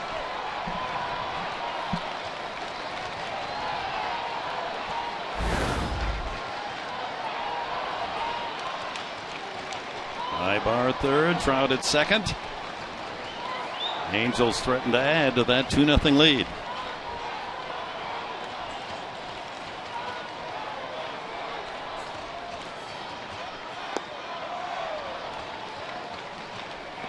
Cole Calhoun, the cleanup hitter, on deck.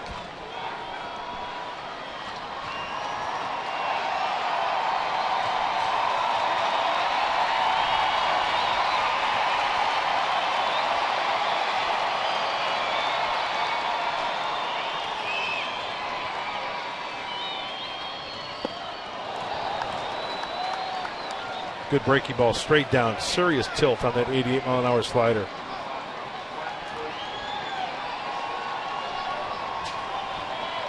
Quackenbush, Kevin Quackenbush begins tossing in the Padre pen. This is the time for a strikeout. Tyson Ross has 5 in the game, but none since the 2nd inning. Here's the Quackmeister.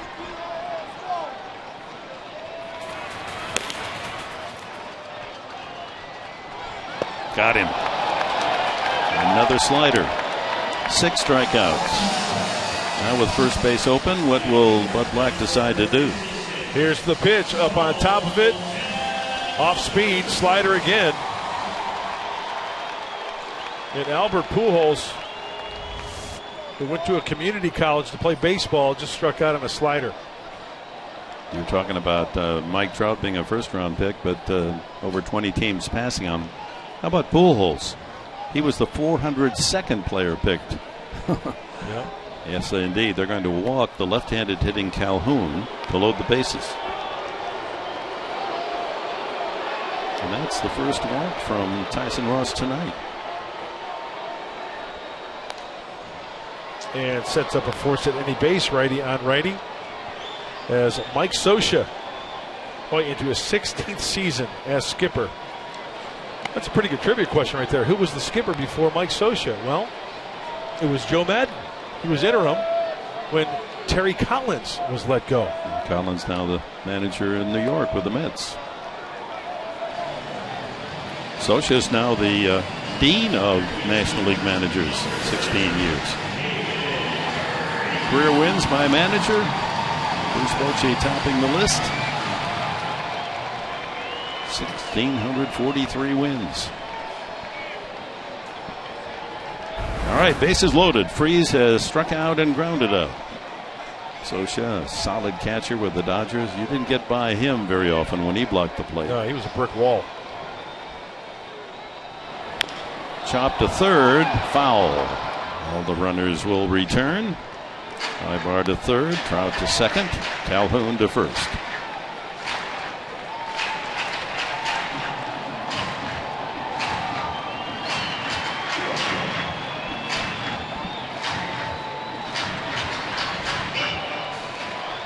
Tyson electing to go from the windup. He feels he has his best stuff with the bases loaded. Some pitchers will go from the stretch. He wants to get that good momentum, that full delivery in motion.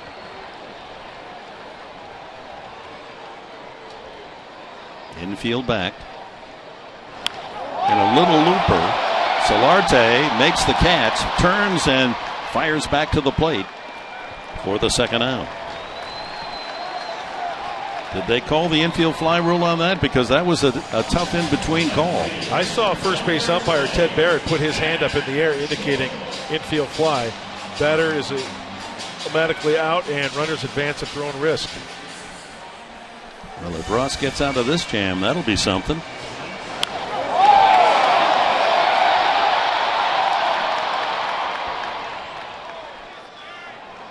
You see Ted Barrett in the watch him put the hand up. Right at the last minute, he indicated infield fly. So 2 outs. Matt Joyce, 2 for 2, a double and an RBI single.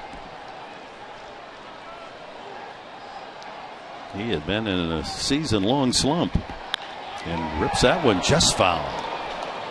Boy, getting some good swings against Tyson Ross.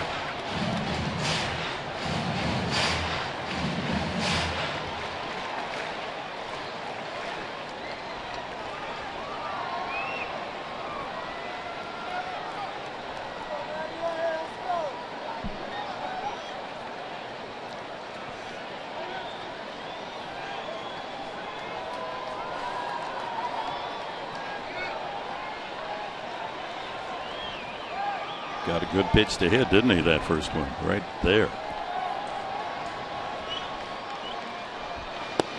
And he goes to the slider. 0-2. Well, last time Joyce was up there at the plate, threw 4 pitches. You can see what he's trying to do. The first 2 down and in, and then he went away and then up and in. Talk about turning on it. That was that single past Solarte and Spangenberg. Shift on, 2 strikes now. A pitch away from getting out of a bases loaded, no out jam. Ooh. Here comes the runner. And he's safe. Ross didn't cover the plate. Was late getting there, and by the time Norris did it all himself, scampering in was Ibar, and they steal a run, 3-0.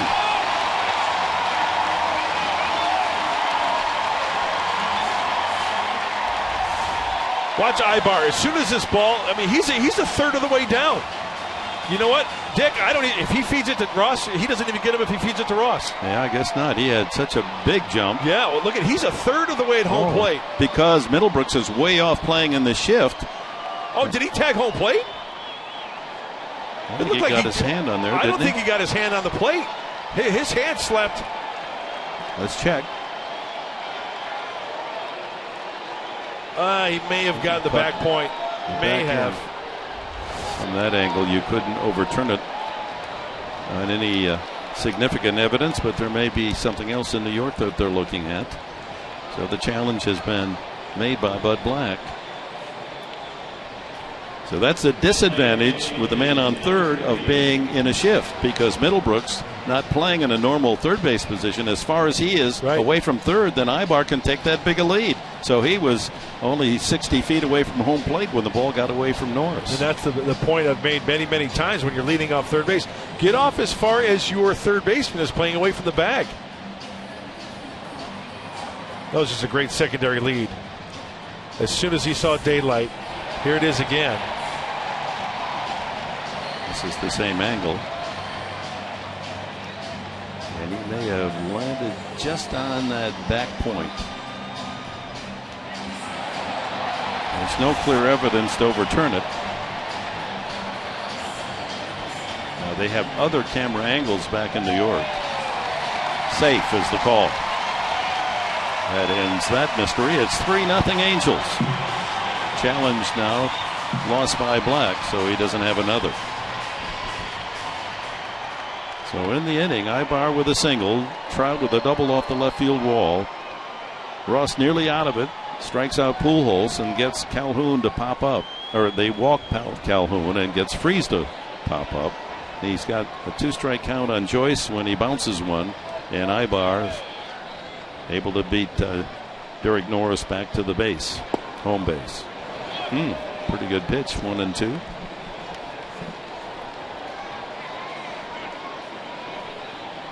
The Angels nibbling away. Single runs in the second, fourth, and fifth. Runners at second and third. Everyone moved up. And now full count to Joyce. So from 0-2 to 3-2.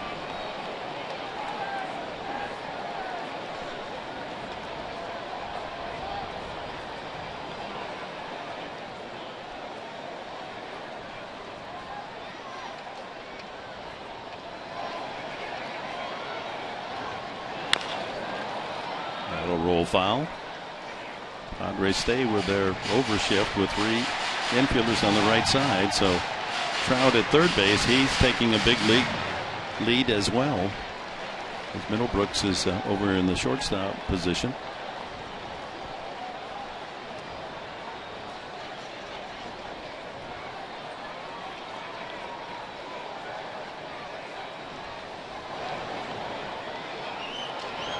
Got him. Slider, 7th strikeout, but the wild pitch gets the Angels a third run, 3-0 after 5.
And 4 hits against Jared Weaver. As we go to the 6th inning, in the driver's seat is brought to you by Kia. 5 innings, 4 hits, 1 walk, and 7 strikeouts for the 32-year-old Jared Weaver. Crafty indeed. Yeah, the story about Jared Weaver tonight is the velocity of the fastball. 85. Yeah, I think he's touched 86 maybe once. He's flipping up the curveball. He's throwing the changeup. Allowing 4 singles to Solarte, Upton, Middlebrooks, and Amarista. Only 1 walk, and that was to Venable, who struck out the first time. Squares and takes strike 1. Well, the Padres saw another off-speed hurler on this road trip. How about Saturday night at Dodger Stadium? Mike Bolsinger did not hit 90 miles an hour on any pitch and allowed 1 hit through 8 innings and pitched to the minimum number through 8. So they're geared for the fastball pitcher and having trouble solving the slow stuff. 1-2.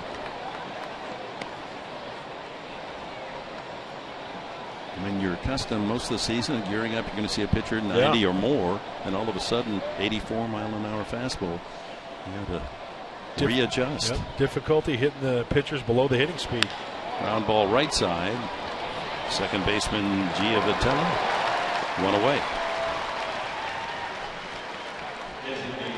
Matt Kemp has tapped out in front of the plate, thrown out by catcher Perez, and he took a questionable 3rd strike the last time.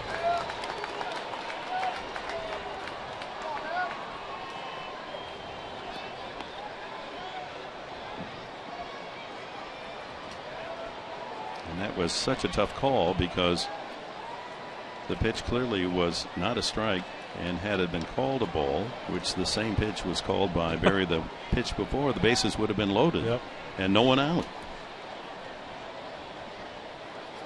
Weaver then went on to pitch out of the inning. The pitch called a strike is number 6. He had 2 pitches in the zone, 1 and 4. That one that came in at the belt buckle was about 83 miles an hour. And then he went away. There's one that comes back.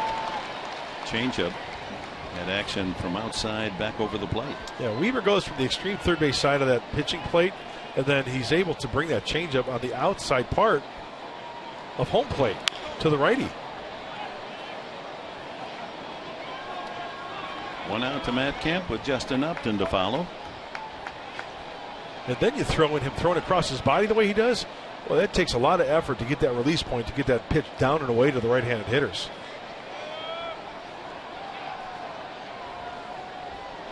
Good. Up and in.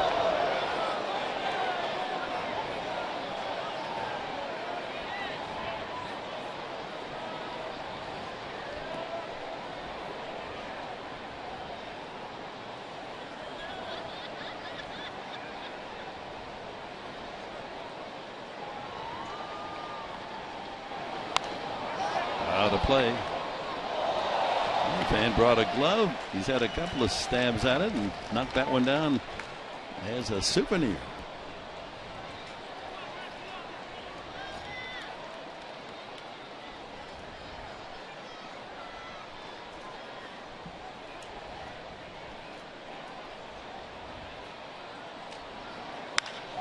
High fly ball. He hit that well, but very high, and Trout goes to the wall and makes the catch. That's one of the better balls hit to right center. That's Kemp's power alley that we've seen in quite a while, but got under it just a bit. Time to update the DraftKings players to watch. Ross, Venable, Weaver, some points there. I guess of those 4 suggestions, Jared Weaver would have been the call. Yeah, and if you want to play along, go to DraftKings.com, enter the promo code Friars. Upton singled to left and struck out swinging.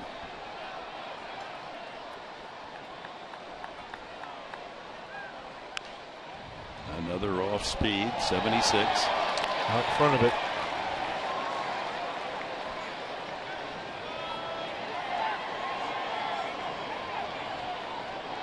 .90 pitches now from Weaver.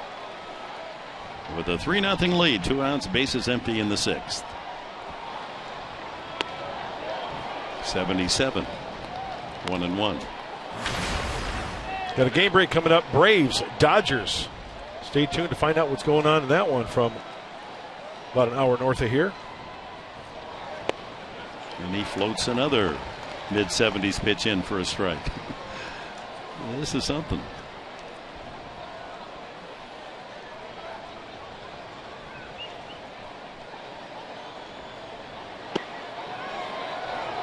And 2-2. That was the fastball, 86.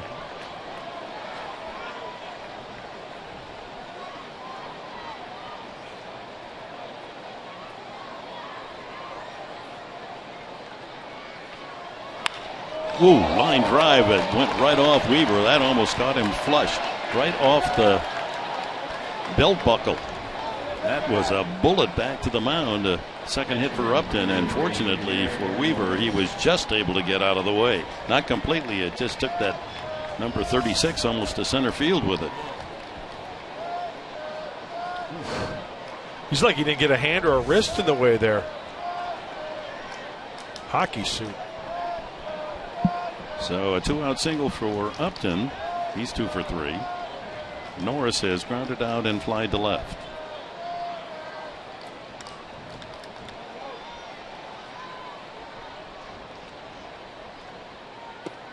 There's the slow curveball outside. You see Perez behind home plate. He's doing everything he can to try to bring those pitches back in on that outside corner. Upton with his lead, a safer lead. He was picked off earlier in the game. That ball hit well to left field, but going back is Joyce to make the play. Middle of the 6th, home team leads 3-0.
All right, Mike, Carlos Perez, Mark Krause, and Johnny Giavotella, the lower third of the order for the Angels.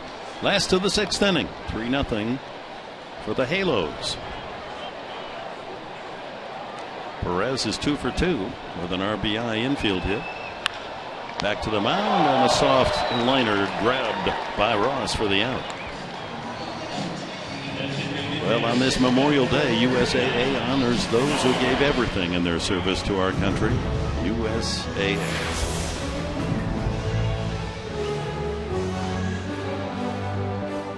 In the late light of 6 o'clock, early start here in Anaheim, that magnificent large flag. How can you not be proud of the Stars and Stripes?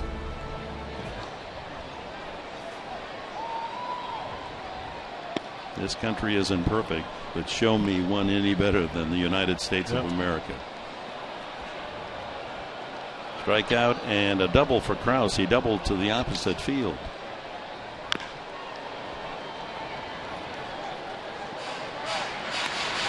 Well, the Padres have quite a string of quality starts. That's going at least 6 innings, allowing 3 runs or less.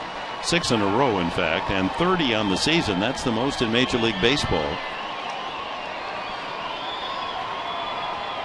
Ross would qualify if he can get the next 2 outs without a run scored. High fly ball into the right field corner. That's going to fall. Almonte quick to get to the ball and able to get it in, and a good throw from deep in right field, and Krause wisely stops it first. It looked like Almonte was playing over towards the right center field gap, and that ball, he didn't get it on the sweet spot. Pulling that ball in a long run for Almonte. Let's take another look.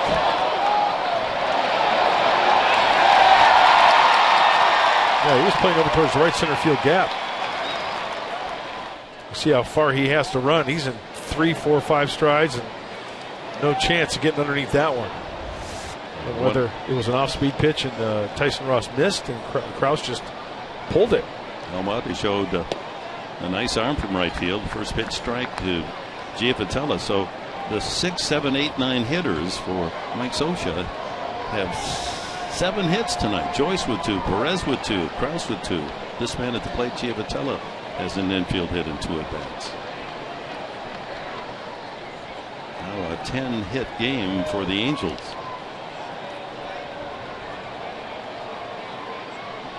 There goes the runner, and the pitch is fouled off. So Mike Scioscia, if someone's getting to first base, we might as well mark this down against Tyson Ross. They're going to try to steal second. That's been apparent this game. No question about it. Been too easy, 3 for 3. He did pick off a man, but those that took off for second all made it easily.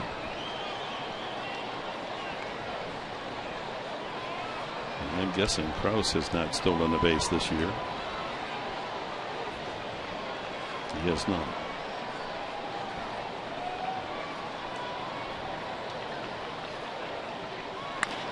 Back to the mound, to second for 1, back to first, a double play, well turned, 1-6-3 with a relay from shortstop Amarista. That does it for the Angels in the 6th inning. On to the 7th. Padres need 3 to tie. Oh my, that double play helps.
San Diego presents Padres Baseball, brought to you by USAA. For those who gave everything that we may breathe free, we honor you.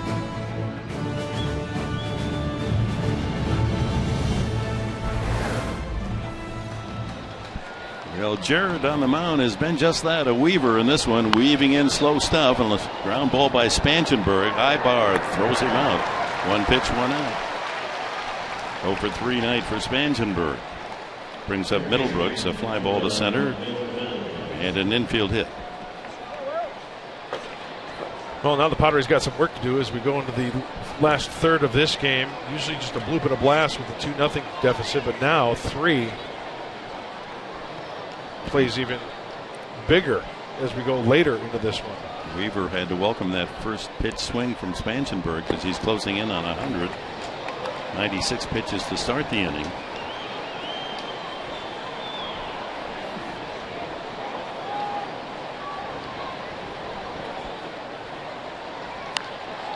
Little fly ball back at first. That could fall for a hit. It does. Middlebrooks going to put on the brakes at first base and will satisfy himself with a bloop single. Maybe that's what the Padres needed to get going here in the 7th. Second hit for Middlebrooks. Looked like a high changeup. He missed with location, and Will fights it off, stays back nicely. Hey, who said it had to be pretty? That's a big league knock. So Middlebrooks at first. Jose Alvarez begins to warm up in the bullpen of the Angels. Almonte up twice, has struck out twice. Weaver has had him way out in front on just a series of off-speed pitches. See what he has in store for him on this occasion. Yeah, he starts him with a fastball at 84.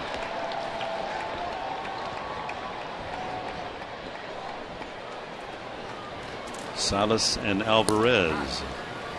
Salas, the right-hander.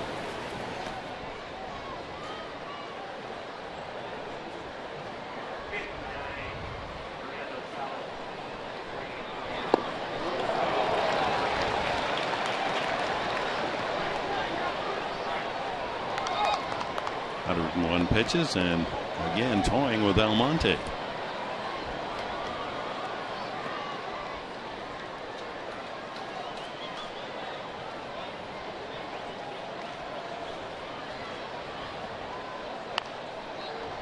Stays at 2 strikes. Closed captioning tonight brought to you by Wiener Schnitzel. Well, Salas in the bullpen, we saw him warming up, throws 87 to 92. Alvarez throws 88 to 94. Maybe that might be a difference getting into that bullpen for the Halos. Nubbed, foul off the head of the bat. 75-mile-an-hour changeup. Upton and Middlebrooks with a brace of hits to lead the way for the Padres, but no runs. All singles. 6 of them for San Diego.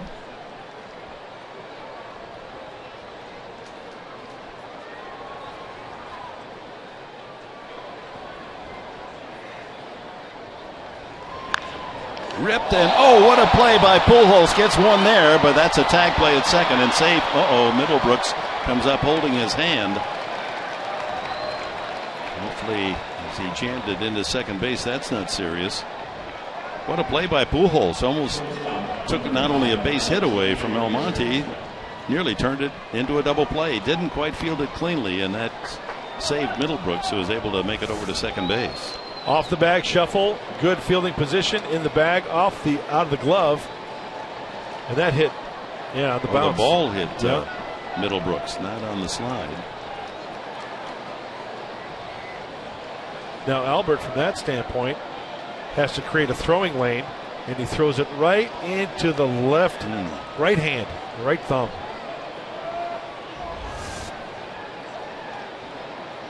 When you hide it, maybe it doesn't hurt as much. And that'll be it for Jared Weaver. What a job by this veteran right-hander. leaves the game having shut out the Padres through 6 2/3. Standing ovation as he heads to that third base dugout.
Tonight and doing a great job of it. He's now relieved. Our pitching change brought to you by El Cajon Ford. Jose Alvarez on the mound, a left-hander. Jose Alvarez, a fastball, slider, curveball, 88-94. In 5 games since the month of May, he's thrown 8 scoreless innings, allowing just 1 hit, so very effective. And the proof is in those splits. Lefties only hit 147, righties 097. So Bud Black will counter, Dick. He'll send up Jed Jerko, the right-handed bat, hitting for Amarista.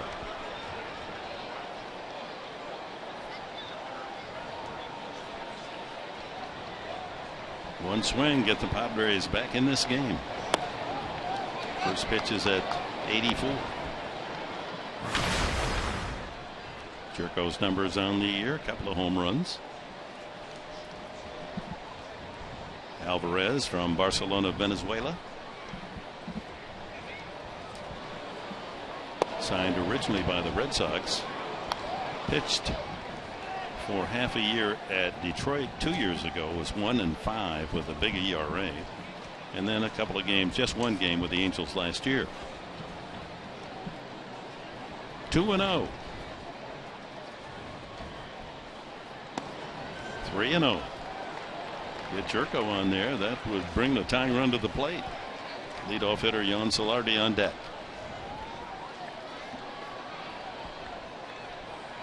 Jed hit 346 off of southpaws this year.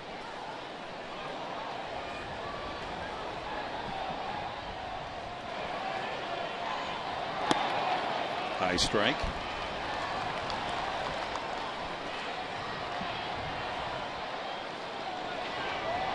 Boy, 19 innings, Alvarez given up 3 home runs prior to this outing.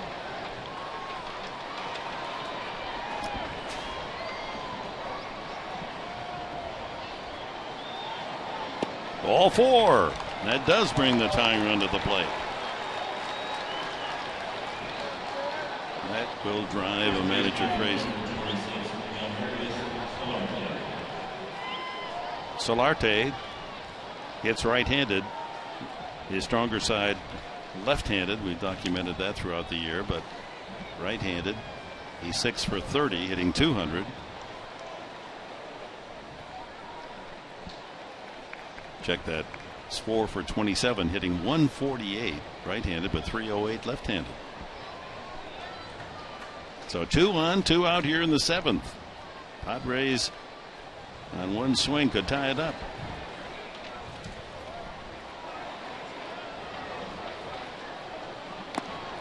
He went for it. And I know this sounds kind of funny, but these Padre hitters now are going to have to turn up the dial a little bit with Alvarez out there and that velocity of the fastball. That one was at 91. He can top out about 94. So 91, 92 on that left-hander's fastball. Pretty straight as well. Middlebrooks and Jerko aboard with 2 outs here in the 7th.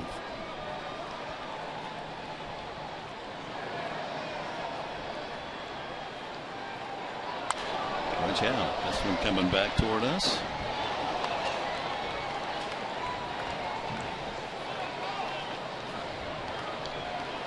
If Solarte could keep it going, Venable is on deck.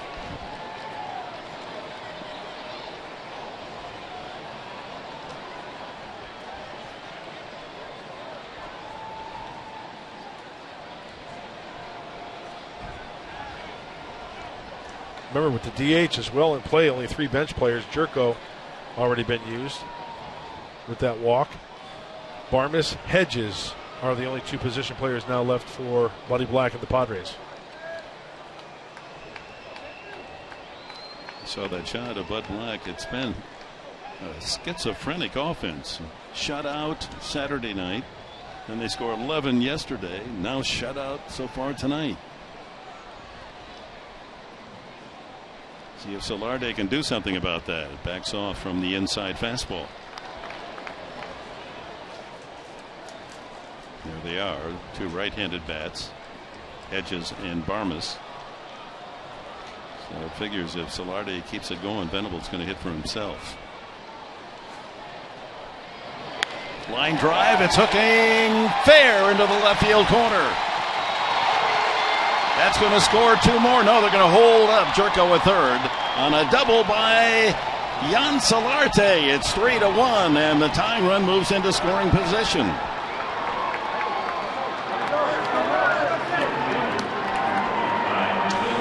It was a breaking ball, and it's a harder breaking ball. Down and in to the righty from the lefty, speeding up his bat. Foot is down, hands are back. He reaches out. Just enough out in front to keep it fair. Solarte's second hit. And here's Venable with a chance to tie it on a base hit. Jerko at third. Solarte at second. 3-1 Angels.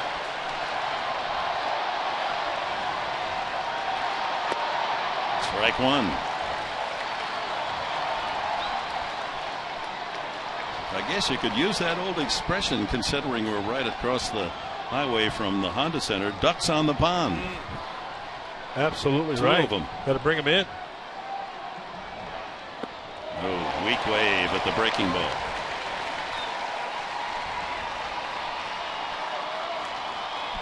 So Venable in the hole, 2 strikes.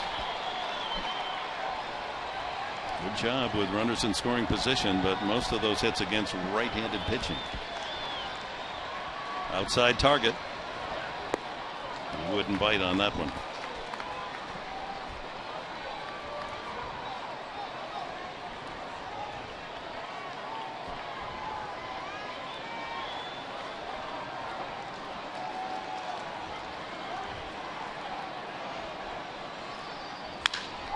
Looper, right center, it's falling, scoring, 1 run and 2, and the Padres tie it up at 3 on a soft single to center by Will Venable.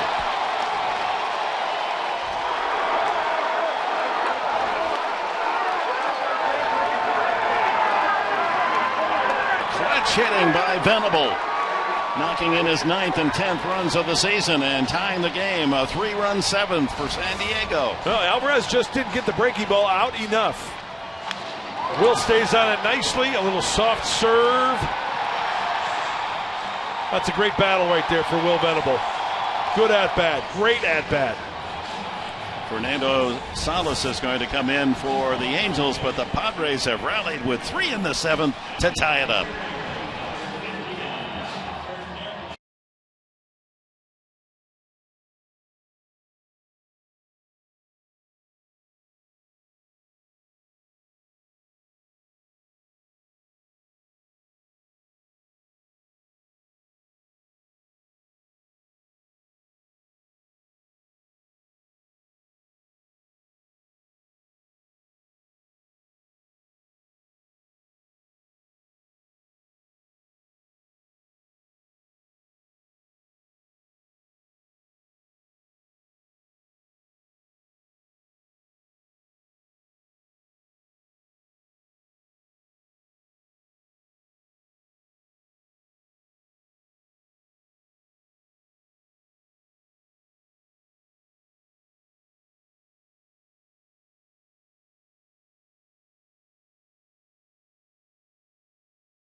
San Diego Padres may not be reproduced or retransmitted in any form, and the accounts and description of this game may not be disseminated without the express written consent of the San Diego Padres. The new pitcher is Fernando Salas, 6'2", 200-pound right-hander from Mexico. Last year with the Angels was 5-0 with a 3.38 ERA in 57 appearances. There are his numbers this year. Fastball, changeup, slider, 87-92. Since the velocity has gone up out of the bullpen, the Padres connecting, tying it up here. First pitch to Kemp is away, ball one. Matt is Tampa out in front of home plate, struck out, and a long out to right center his last time up. More of a comfortable hitting speed, it looks like. It's staying on the breaky balls nicely, especially Will Venable, lefty on lefty, driving in a couple. Venable at first after tying it up with a 2-run single. That's a strike at 80 miles an hour. Slider. Crowd tonight, 38,055 here at Angel Stadium. One of the 3 runs charged to Weaver. Another off speed. It's 1-2. Justin Upton with a couple of hits tonight is on deck.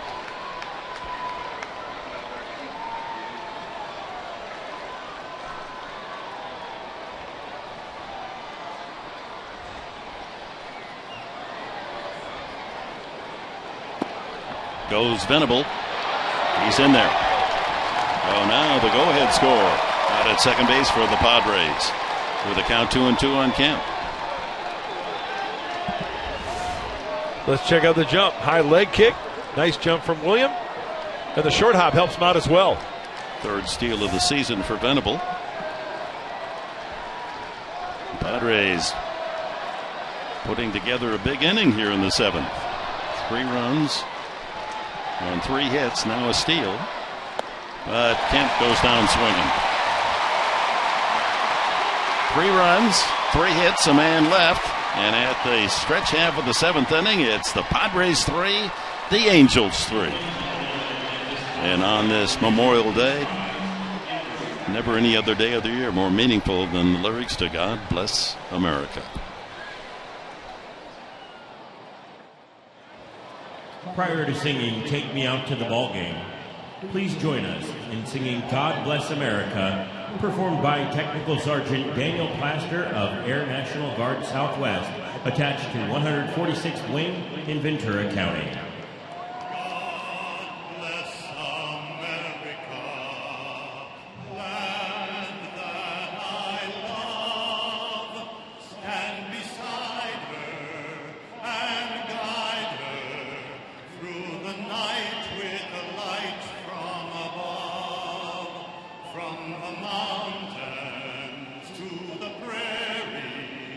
To the oceans, white with foam.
Summary, a 3-3 tie, an infield hit by Perez, and a run for the Angels early, 1-0.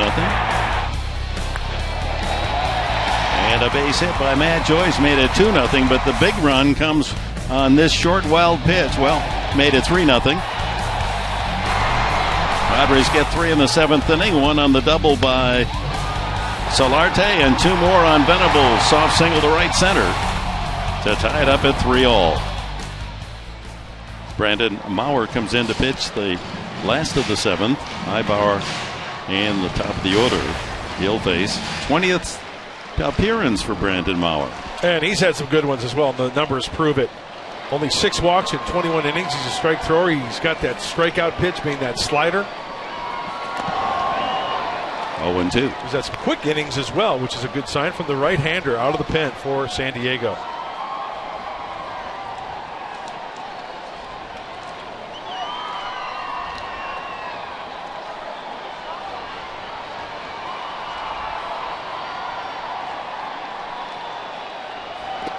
Swing and a miss. Ball in the dirt. Put out at first base.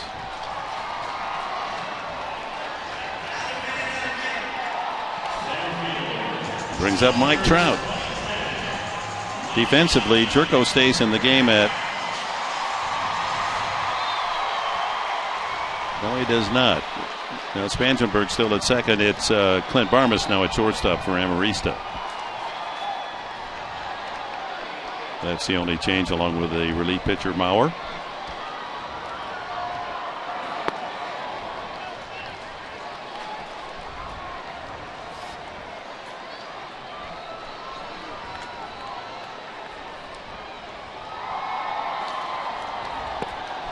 Trout going for the distance. Looked like Maurer breaking out the changeup there against Mike Trout, righty on righty. Not only a nice pitch, but great location to get ahead quickly, 0-2.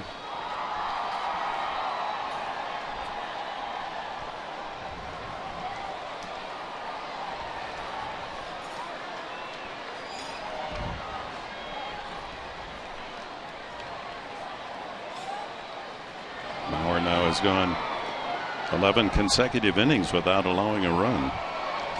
Longest streak by any Padre pitcher this year. 1-2.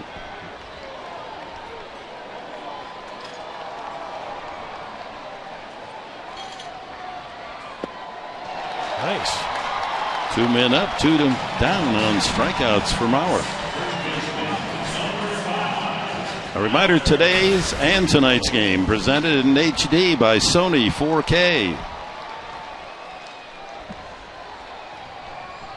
Regular time tomorrow night and Wednesday night, second and third games of the series. 6:30 will be on the air for Fox Sports San Diego. Ball 1 to Pujols against Tyson Russ. Grounded out, flied out, and struck out.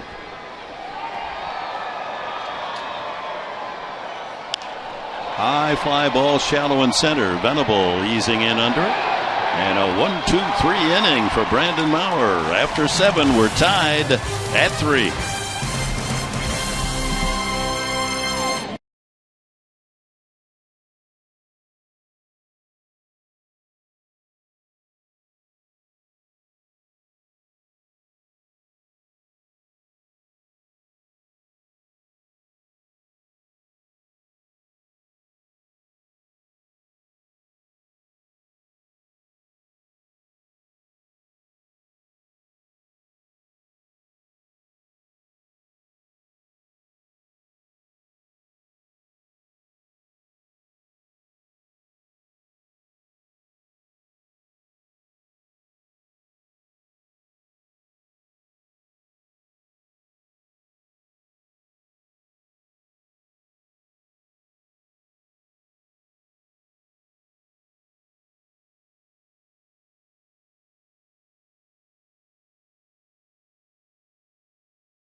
3 runs and 10 hits for the Angels, and 3 runs and 8 hits for San Diego.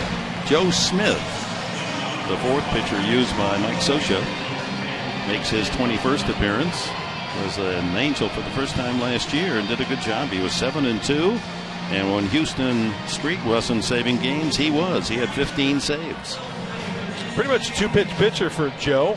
Fastball, slider, not that overpowering. You can see on those warm-up tosses, low 3/4 arm delivery, 87-91 on the fastball. Padres will bring up Justin Upton, Derek Norris, and Corey Spangenberg in the 8th. First pitch swung on, hit to right field deep in the corner. A long run for Calhoun, and he's there to make the catch. You could hear some of the fans are go, oop, because as that ball was slicing toward the foul pole, the distance from home plate was shortening, and you can get a fairly easy home run down in each corner. So 1 away. Derek Norris, the batter. Smith is really an interesting story. He was a product of Wright State, Ohio University, without a scholarship, and they cut him from the baseball team as a freshman. So he came back as a redshirt sophomore and changed to a sidearm delivery, and the rest is history. He's in the major leagues. Love that story. Swing and a miss.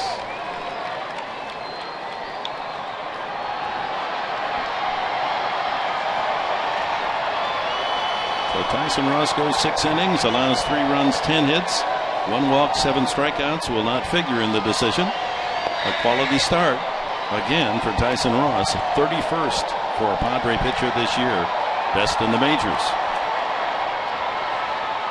Norris falls behind, 2 strikes.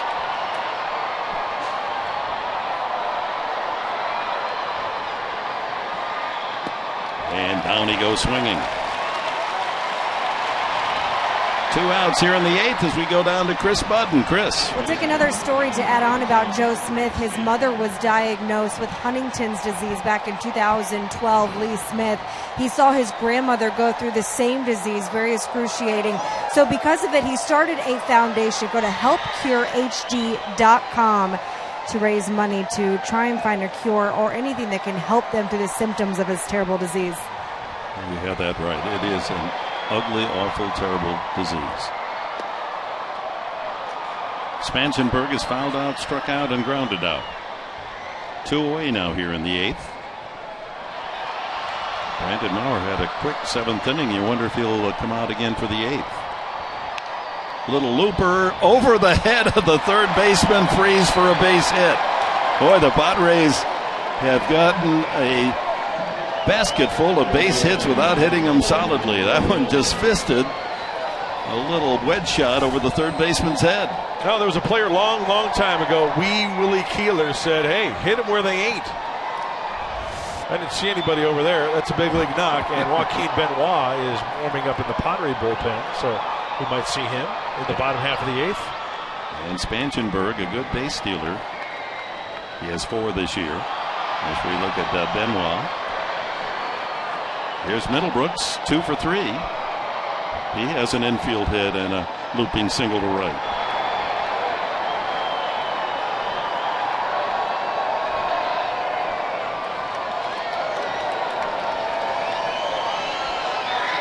Well, that ruckus in the background, some of the fans engineering the wave. 38,055 here tonight.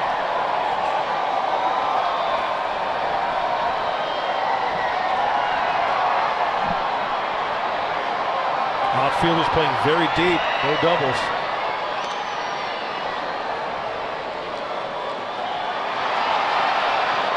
That means there's a lot of hitting room in front of them. Yeah. Mike Trout out there in center is in Alhambra. And with the speed of Spangenberg at first base, hey. Oh, he had a huge jump, get back.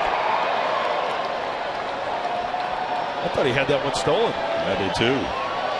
Second thoughts and barely scrambled back. Good throw by Perez.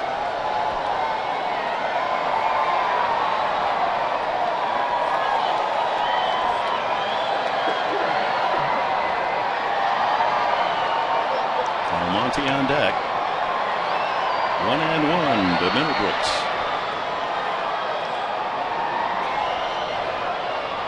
There he goes. And he's out. That's why the pitcher holds the ball sometimes. Waits, and you get a little, as you say, froggy, and out at second is Spangenberg. So there's the threat for the Padres in the 8th. It's still 3-3 in Anaheim.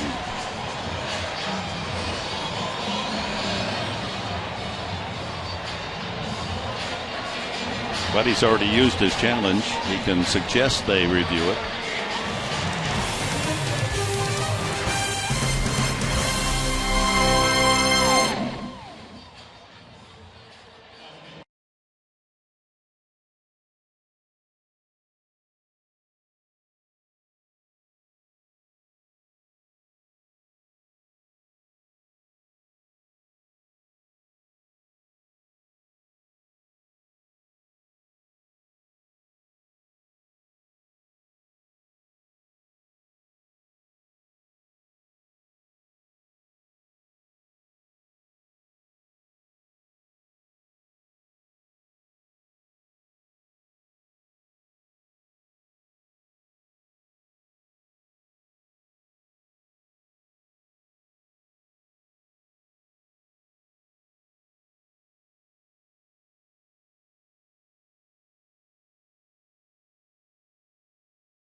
Jack in the Box. Try the new buttery Jack Burgers with melted garlic herb butter. By Mercury Insurance, log on to mercuryinsurance.com and see how much you could save. By Petco, what we feed them matters. And by Cherry 5-Hour Energy Shots, helping support Special Operations Warrior Foundation. Last of the 8th inning, Benoit comes in out of the pen for the Padres. He'll face Calhoun, Freeze, and Joyce. 20th appearance for Benoit. We last saw him at Dodger Stadium giving up that home run to Jock Peterson in a 2-1 loss. Still, the split's pretty good for Benoit. Just a little bit over 200 for the lefties. Boy, righties only hitting 107.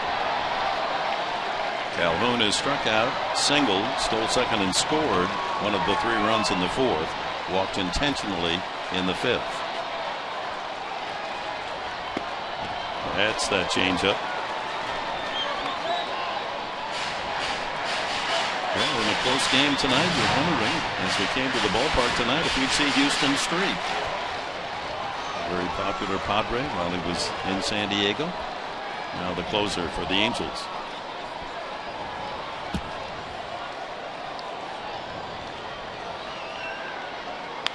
Reach out, comebacker.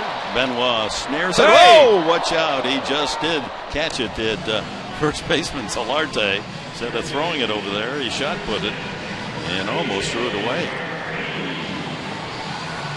Well, as a pitcher, like throwing an intentional walk, same thing over to first base. You want to use the same arm action. See, it kind of works underneath that one, just kind of flips it. And thank goodness that Solarte. That's why so many pitchers now run it over and then underhand the throw. So 1 out. David Freese has struck out, grounded out, and popped up.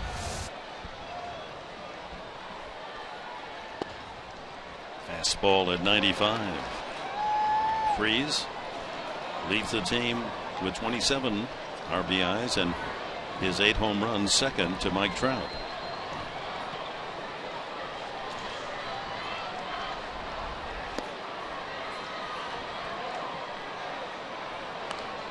Now tomorrow night at 6:30 it'll be Odrisamer Despaigne for the Padres against Matt Shoemaker.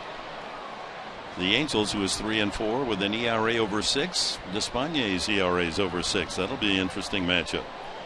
And then Wednesday night it'll be Andrew Kastner and Garrett Richards for the Halos. 1-1 to Freeze. Swing and a miss on a changeup.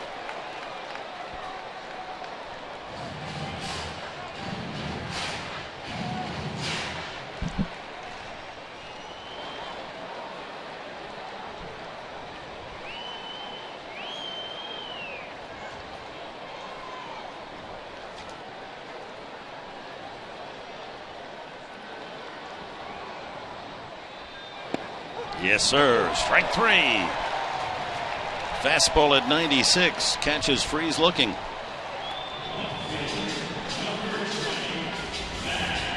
Talk about freeze and freeze. Freeze fastball inside part. Hey, enter now for a chance to win a trip to Major League Baseball All-Star Game. It's going to be on Fox for you and 3 of your friends. Upload 2 photos at foxsports.com/fantasticallstar now through June 3rd. Get a chance to go to the Midsummer Classic. How sweet would that be? It's worth trying, isn't it? So with 2 outs, bases empty, Matt Joyce 2 for 3 tonight. Knocked in a run with a single, doubled, and scored another. Looking for something longer than that. How about Benoit touching 96 on their last fastball? And indeed, Houston Street starts getting ready out in the Angels bullpen. Padres in the 9th inning will have Middlebrooks, Almonte, and the 9th spot in the batting order.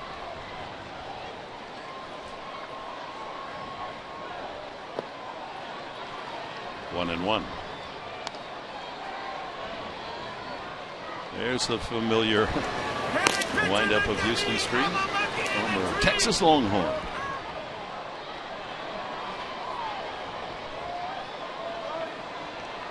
That's a good one right there. One of the most interesting cerebral ball players you'll ever want to meet.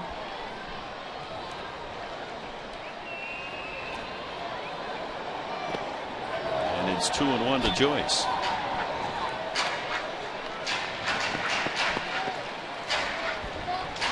Houston Street out there in 2 types of situations. If the Angels score here, it's the safe situation. If it's tied, right, the walk-off.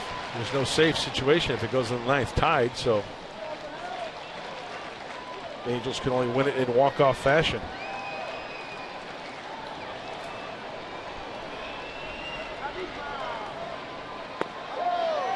Misses away, 3-1. Carlos Perez, the catcher, due next.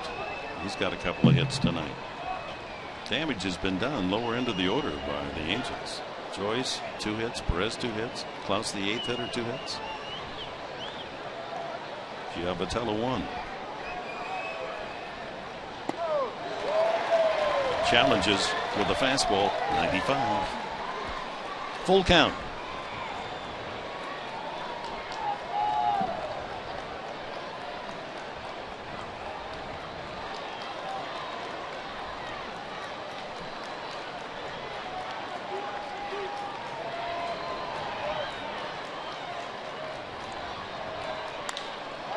Up left side.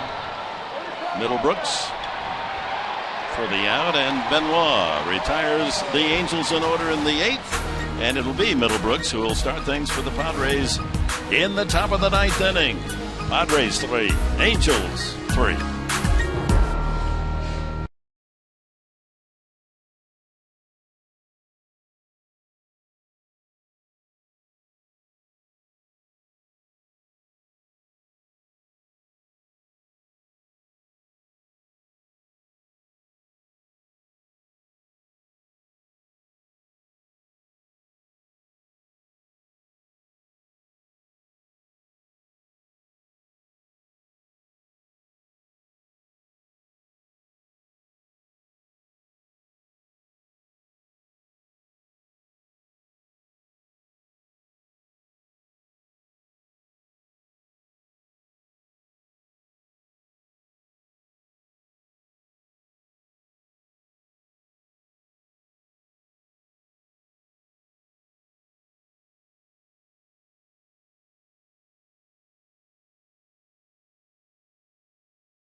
Monday night game.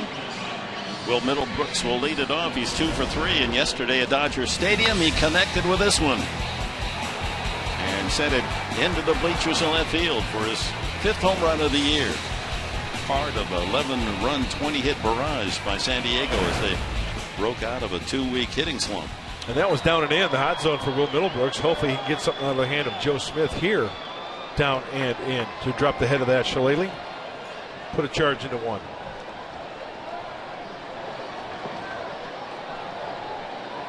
It's up to the bullpen. Jared Weaver went 6 2/3, allowed just the 1 run. That came after he left the game. 6 hits, a walk, 7 strikeouts, and Tyson Ross 6 innings, 3 runs, 10 hits, walked 1, struck out 7. Last at bat, that number 2 pitch, remember it was up and in, and he got jammed and served it over the head of Albert Pujols. Pitch 1 right down the middle, 2 up and in.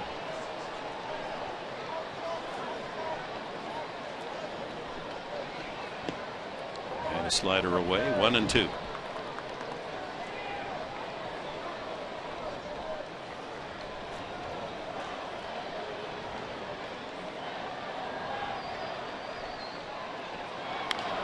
Check swing foul out of play. The Padres have been doing that, getting base hits. Make contact, you're dangerous. Well, being back in this baseball park is bringing back so many memories, and as we have 3 games, hopefully share some of those with them. Reminded of one of those, the very first no-hitter that I was privileged to call. It's one of the greatest things that can happen to a sportscaster in any sport.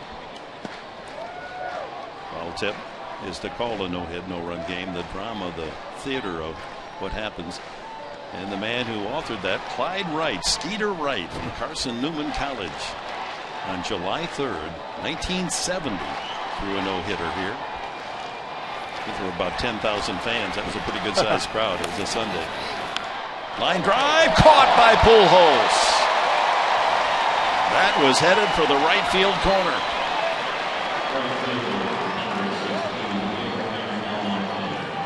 Well, Will had the right idea, got a good pitch, didn't try to pull it. Once in a while, it just happens to find the leather. You square it up. That would have been a 2-base hit. Almonte is 0 for 3. Struck out twice. Hit the ball hard the last time, but a 1-hopper to Pujols at first base.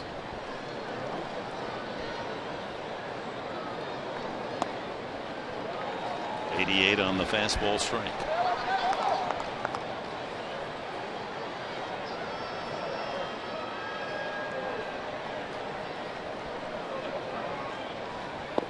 Oh, that was a hitter totally fooled on a changeup. 0-2.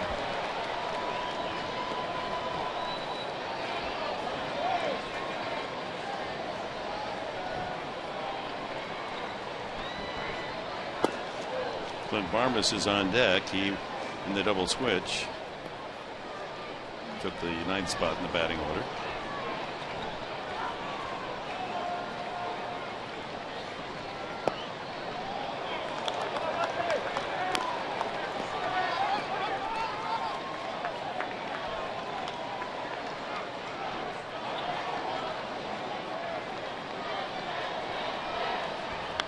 Another foul.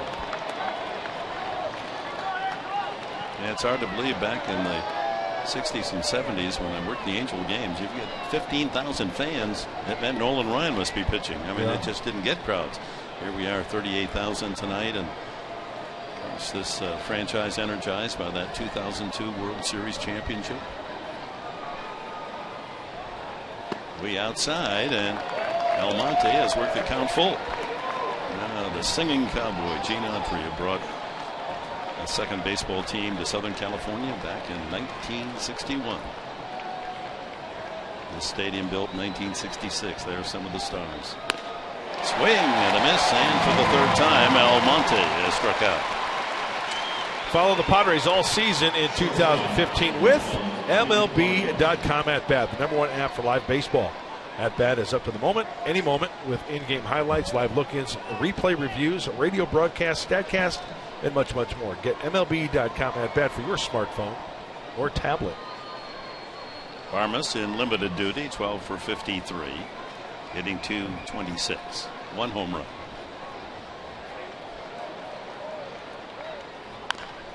Watch out. That one skips off the roof of the Angel dugout into the crowd.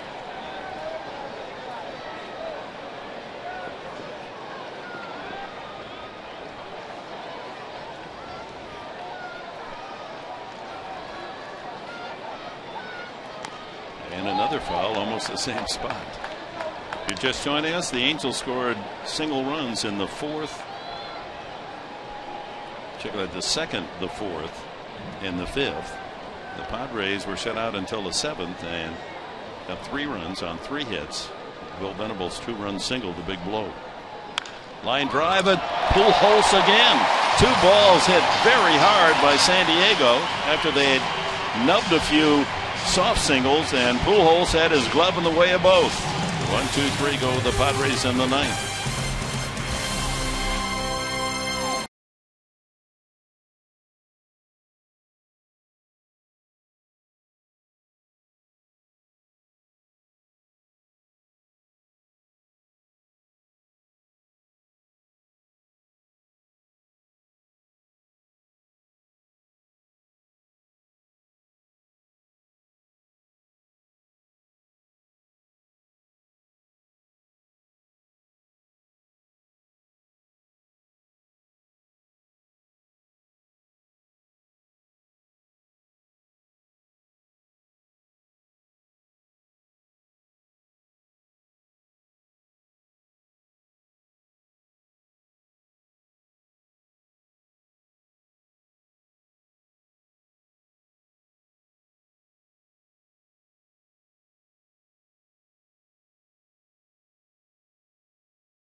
Up runs early, 3-0 on an infield hit. The first run scored.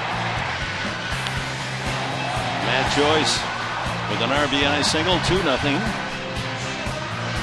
And then on a short pass ball, Ibar able to just get in front of the tag of Derek Norris, 3-0. But the Padres came back in the 7th. RBI double by Solarte, and this single by Venable drops it into shallow right, scoring 2 more. That took a possible win again away from Jared Weaver, tied the game. That's where we stand at 3-all. And Kevin Quackenbush comes in to work the bottom of the 9th inning, the lower third of the order, but they're the ones that have done the most damage tonight. Perez with 2 hits, Krause with 2, and Giavotella with 1 for the Angels. Lots of noise here. The rally monkey, they're pulling out all the stops now. They certainly are, trying to get everybody motivated, but these Angel hitters are going to have to hit against Kevin Quackenbush, who's thrown the ball extremely well lately. Last time out against the Dodgers on Saturday, 1 inning, 2 strikeouts.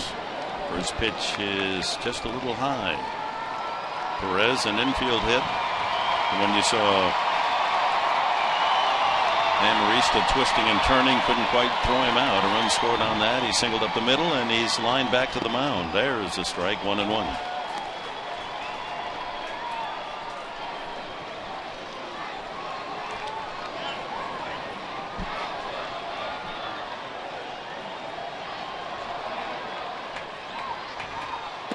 Ooh, good breaking pitch. Bottom fell out of that one. 1-2. Well, he's got the fastball about 91, 92, and then that's the curveball from Kevin Quackenbush.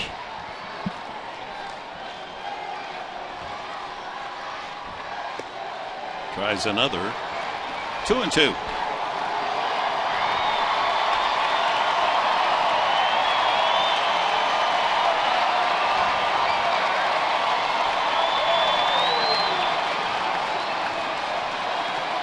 Watch out. Long drive. Skids off the barrier.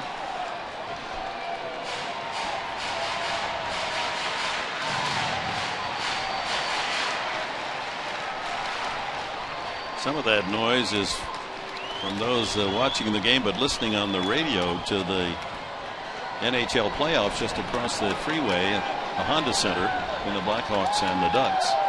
And the Ducks in overtime have won 5-4. So they lead 3-2. Interesting, the Padres are staying at the same hotel, South Coast Plaza, as the Blackhawks. So we got hockey and baseball going in the lobby. See, last 3 outings for Quackenbush, 3 innings, a couple of hits, no earned runs for Kevin. 3-2, and a fly ball to center. Venable has to give a little ground and makes the catch. I don't know. I think there's a hockey player staying in the room above me because all morning long, all I heard sounded like somebody shooting a puck against the wall. I'm going to go check it out tomorrow. I might tell him to knock it off. Yeah, I'm going to put him in the penalty box. 2 minutes for waking up the announcer. Mark Krause, a double and a single in 3 trips.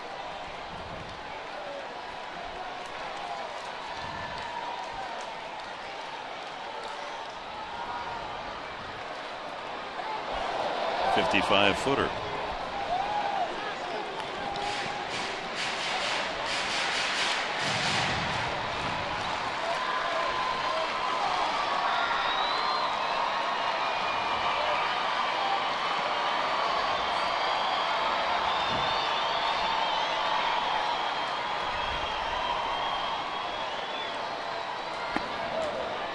Two and 0.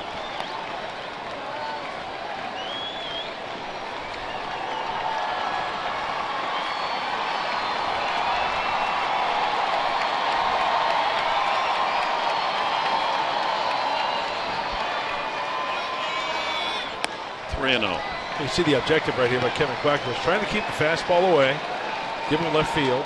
Outfield for the Padres, no doubles. Everybody playing very, very deep. Infield is swung around to the right side as well for the pull side against Krause. 3-1.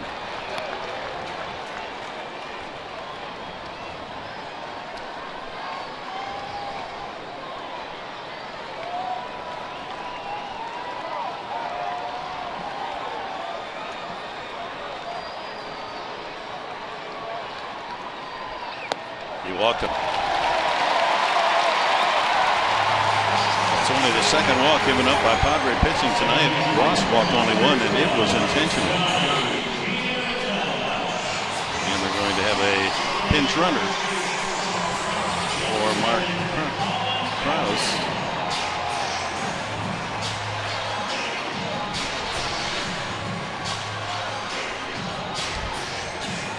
Colin Cowgill is going to run for Krause.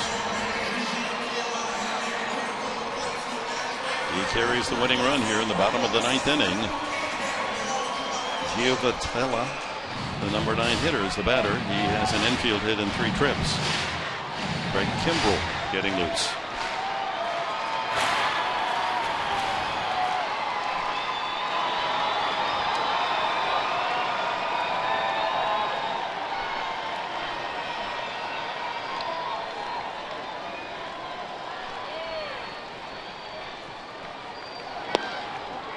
Just missed.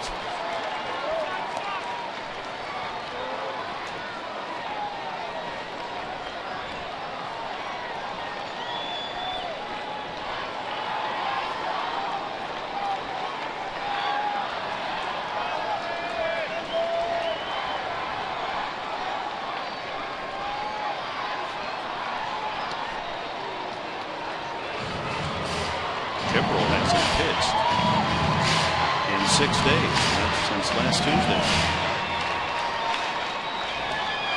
He is well rested. Yeah, that was back against the Cubs, threw an inning, a hit. 1-0, Giovatella. Cowgill goes, and the pitch is fouled away.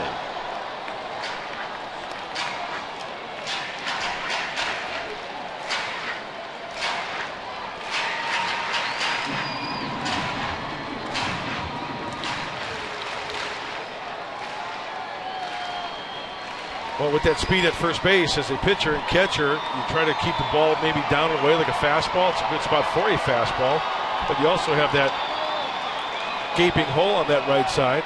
Just give Derek Norris a chance to throw out the runner if Cowgill chooses to go again, rather than a breaking ball. Because the Angels know Quackenbush has the curveball. That's his secondary pitch. He also throws a curveball. Bottom of the 9th inning. Cross with a walk. Cowgill running for him. And the 1-1 pitch coming up to Giovitella. Fastball away.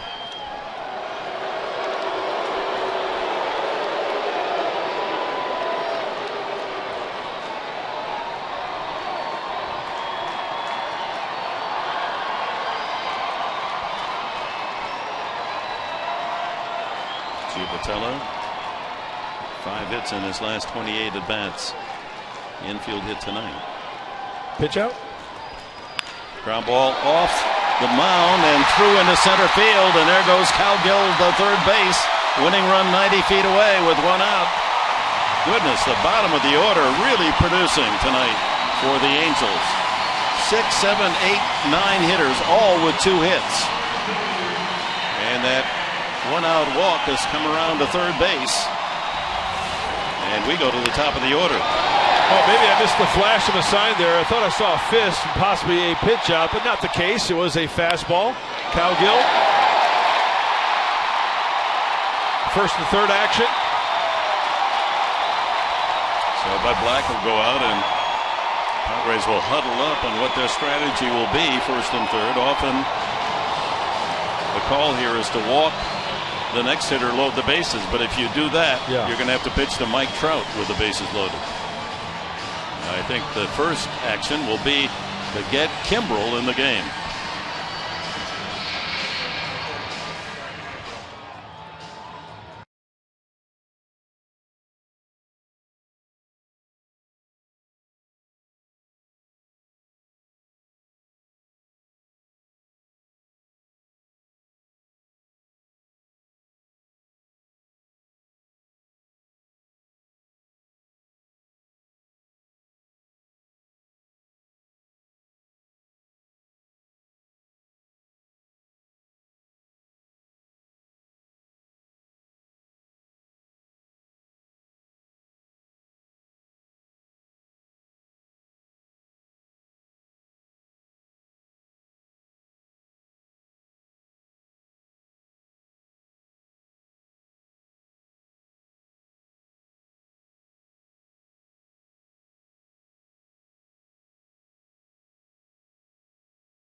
Eric Ibar with Mike Trout on deck. Winning run at third. Carried by pinch runner Colin Cowgill. And over at first base is Giovitella. And Dick, you mentioned it earlier. The last time out for Craig was on Tuesday, the 19th of May. And the next 3 versus the hard-throwing right-hander. Ibar, Ofer, Trout yet to face, and Pujols. 500 clip. Switch hitting Ibar up there left-handed. The infield is going to play in. Outfield shortens up as well.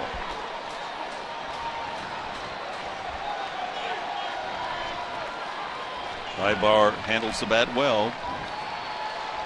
Safety squeeze is not out of the question.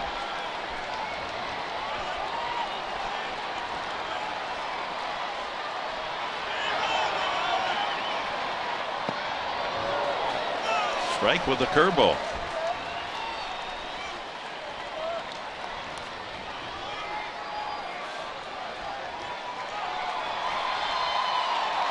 Outfield being brought in even more as well. That little dunker over the heads of the infielders. Everybody's diving in this situation.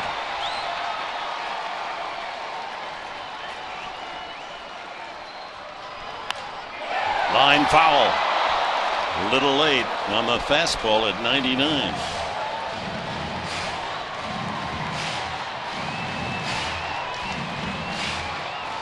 From the Padres' point of view, the play now is strikeout Ibar. Yep. And once again, this is where Derek Norris really has to get down and dirty. He's done so well this year. If, in fact, it is a breaking ball, got to eat that curveball, smother it at home plate, keep it in front of him. If, in fact, Kimbrel elects to throw one right here. Struck him out on the high heat, again at 99 miles an hour. So it's up to Mike Trout. There is a base open, second base. Would you rather pitch to Trout or Pujols? So it's pick your poison. We saw the stats. This is the first time Kimbrel has faced Trout.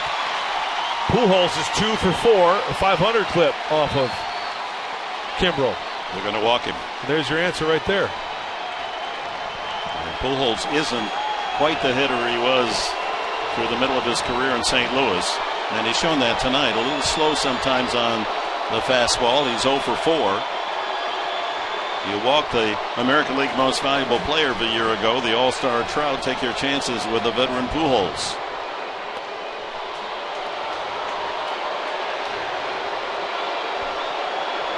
And naturally, the locals wanted to see Trout hit. This is the right play.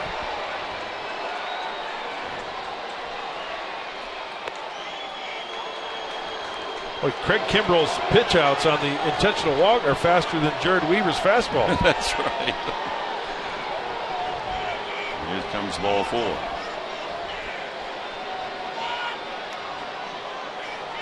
Whoa, that was almost a strike over the outside corner.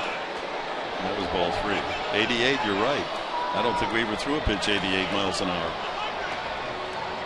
He got the job done for 6 1/3. Left the game not allowed to run. 1 run scored off the relief pitcher. Well, as a pitcher, you want to keep the same arm slot and the same. Ooh, that nearly on the corner. Keep the same arm slot and same kind of intensity. As now Derek Norris will go out and have a chat with Kimbrel. So obviously in this situation, Trout's run means nothing. Giavotella, his doesn't, as he moves to second. They're just trying to keep the pinch runner Cowgill at third from scoring. Yeah, in the event of a ground ball anywhere, a chance for the Padres to go anywhere the short way to get out of this inning. And a force at every base. Oh, quite a matchup. Power against power. Kimbrel's fastball against the powerful Albert Pujols.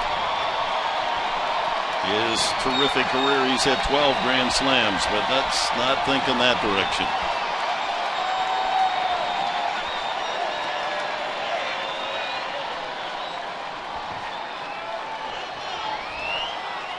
Curveball way inside.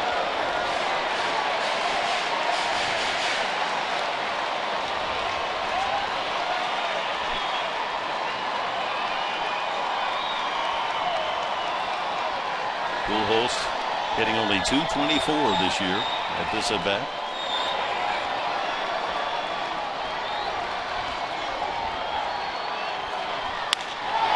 Into left field.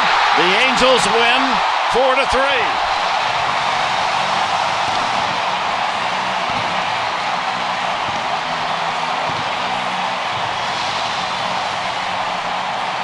The veteran delivers a sharp single to left. And the Angels celebrate the 4-3 walk-off win. And this is our Bill Howe play of the game. Pujols, he knows how to do it. Not the first time he's cashed in a big game-winning hit off a broken bat. Final score, Angels 4, Padres 3. Here's Mike Pomerantz.